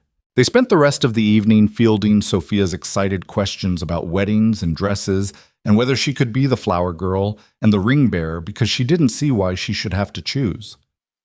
Later, after Sophia was finally in bed and they were sitting on the couch with wine and the comfortable silence of people who'd fought battles together, Elena thought about everything that had brought them here. About Richard Chen, who was currently serving a 10-year sentence for corporate fraud and would probably die in prison. About Phoenix Pharma, which had been dissolved and its assets sold to fund restitution for the companies Richard had destroyed. About Marcus Chen, who now worked as the director of research for the James Holloway Foundation and was developing treatments that might actually save lives. About Tyler, who was alive and healthy and about to start a new chapter at Columbia. About Sophia, who was growing up in a world where she saw adults fighting for what mattered instead of what profited them. And about James, about a 14-year-old boy who'd died too young, but whose name would live on in a foundation that would help thousands of children he'd never meet. Do you think James would be proud? Elena asked quietly. Of what you built in his name. Damien was quiet for a long moment. I think he'd be happy that his death meant something, that it led to something good instead of just being a tragedy. But mostly, I think he'd be happy that I finally stopped being angry all the time, that I found a family again. He always wanted me to be happy. Are you? Happy?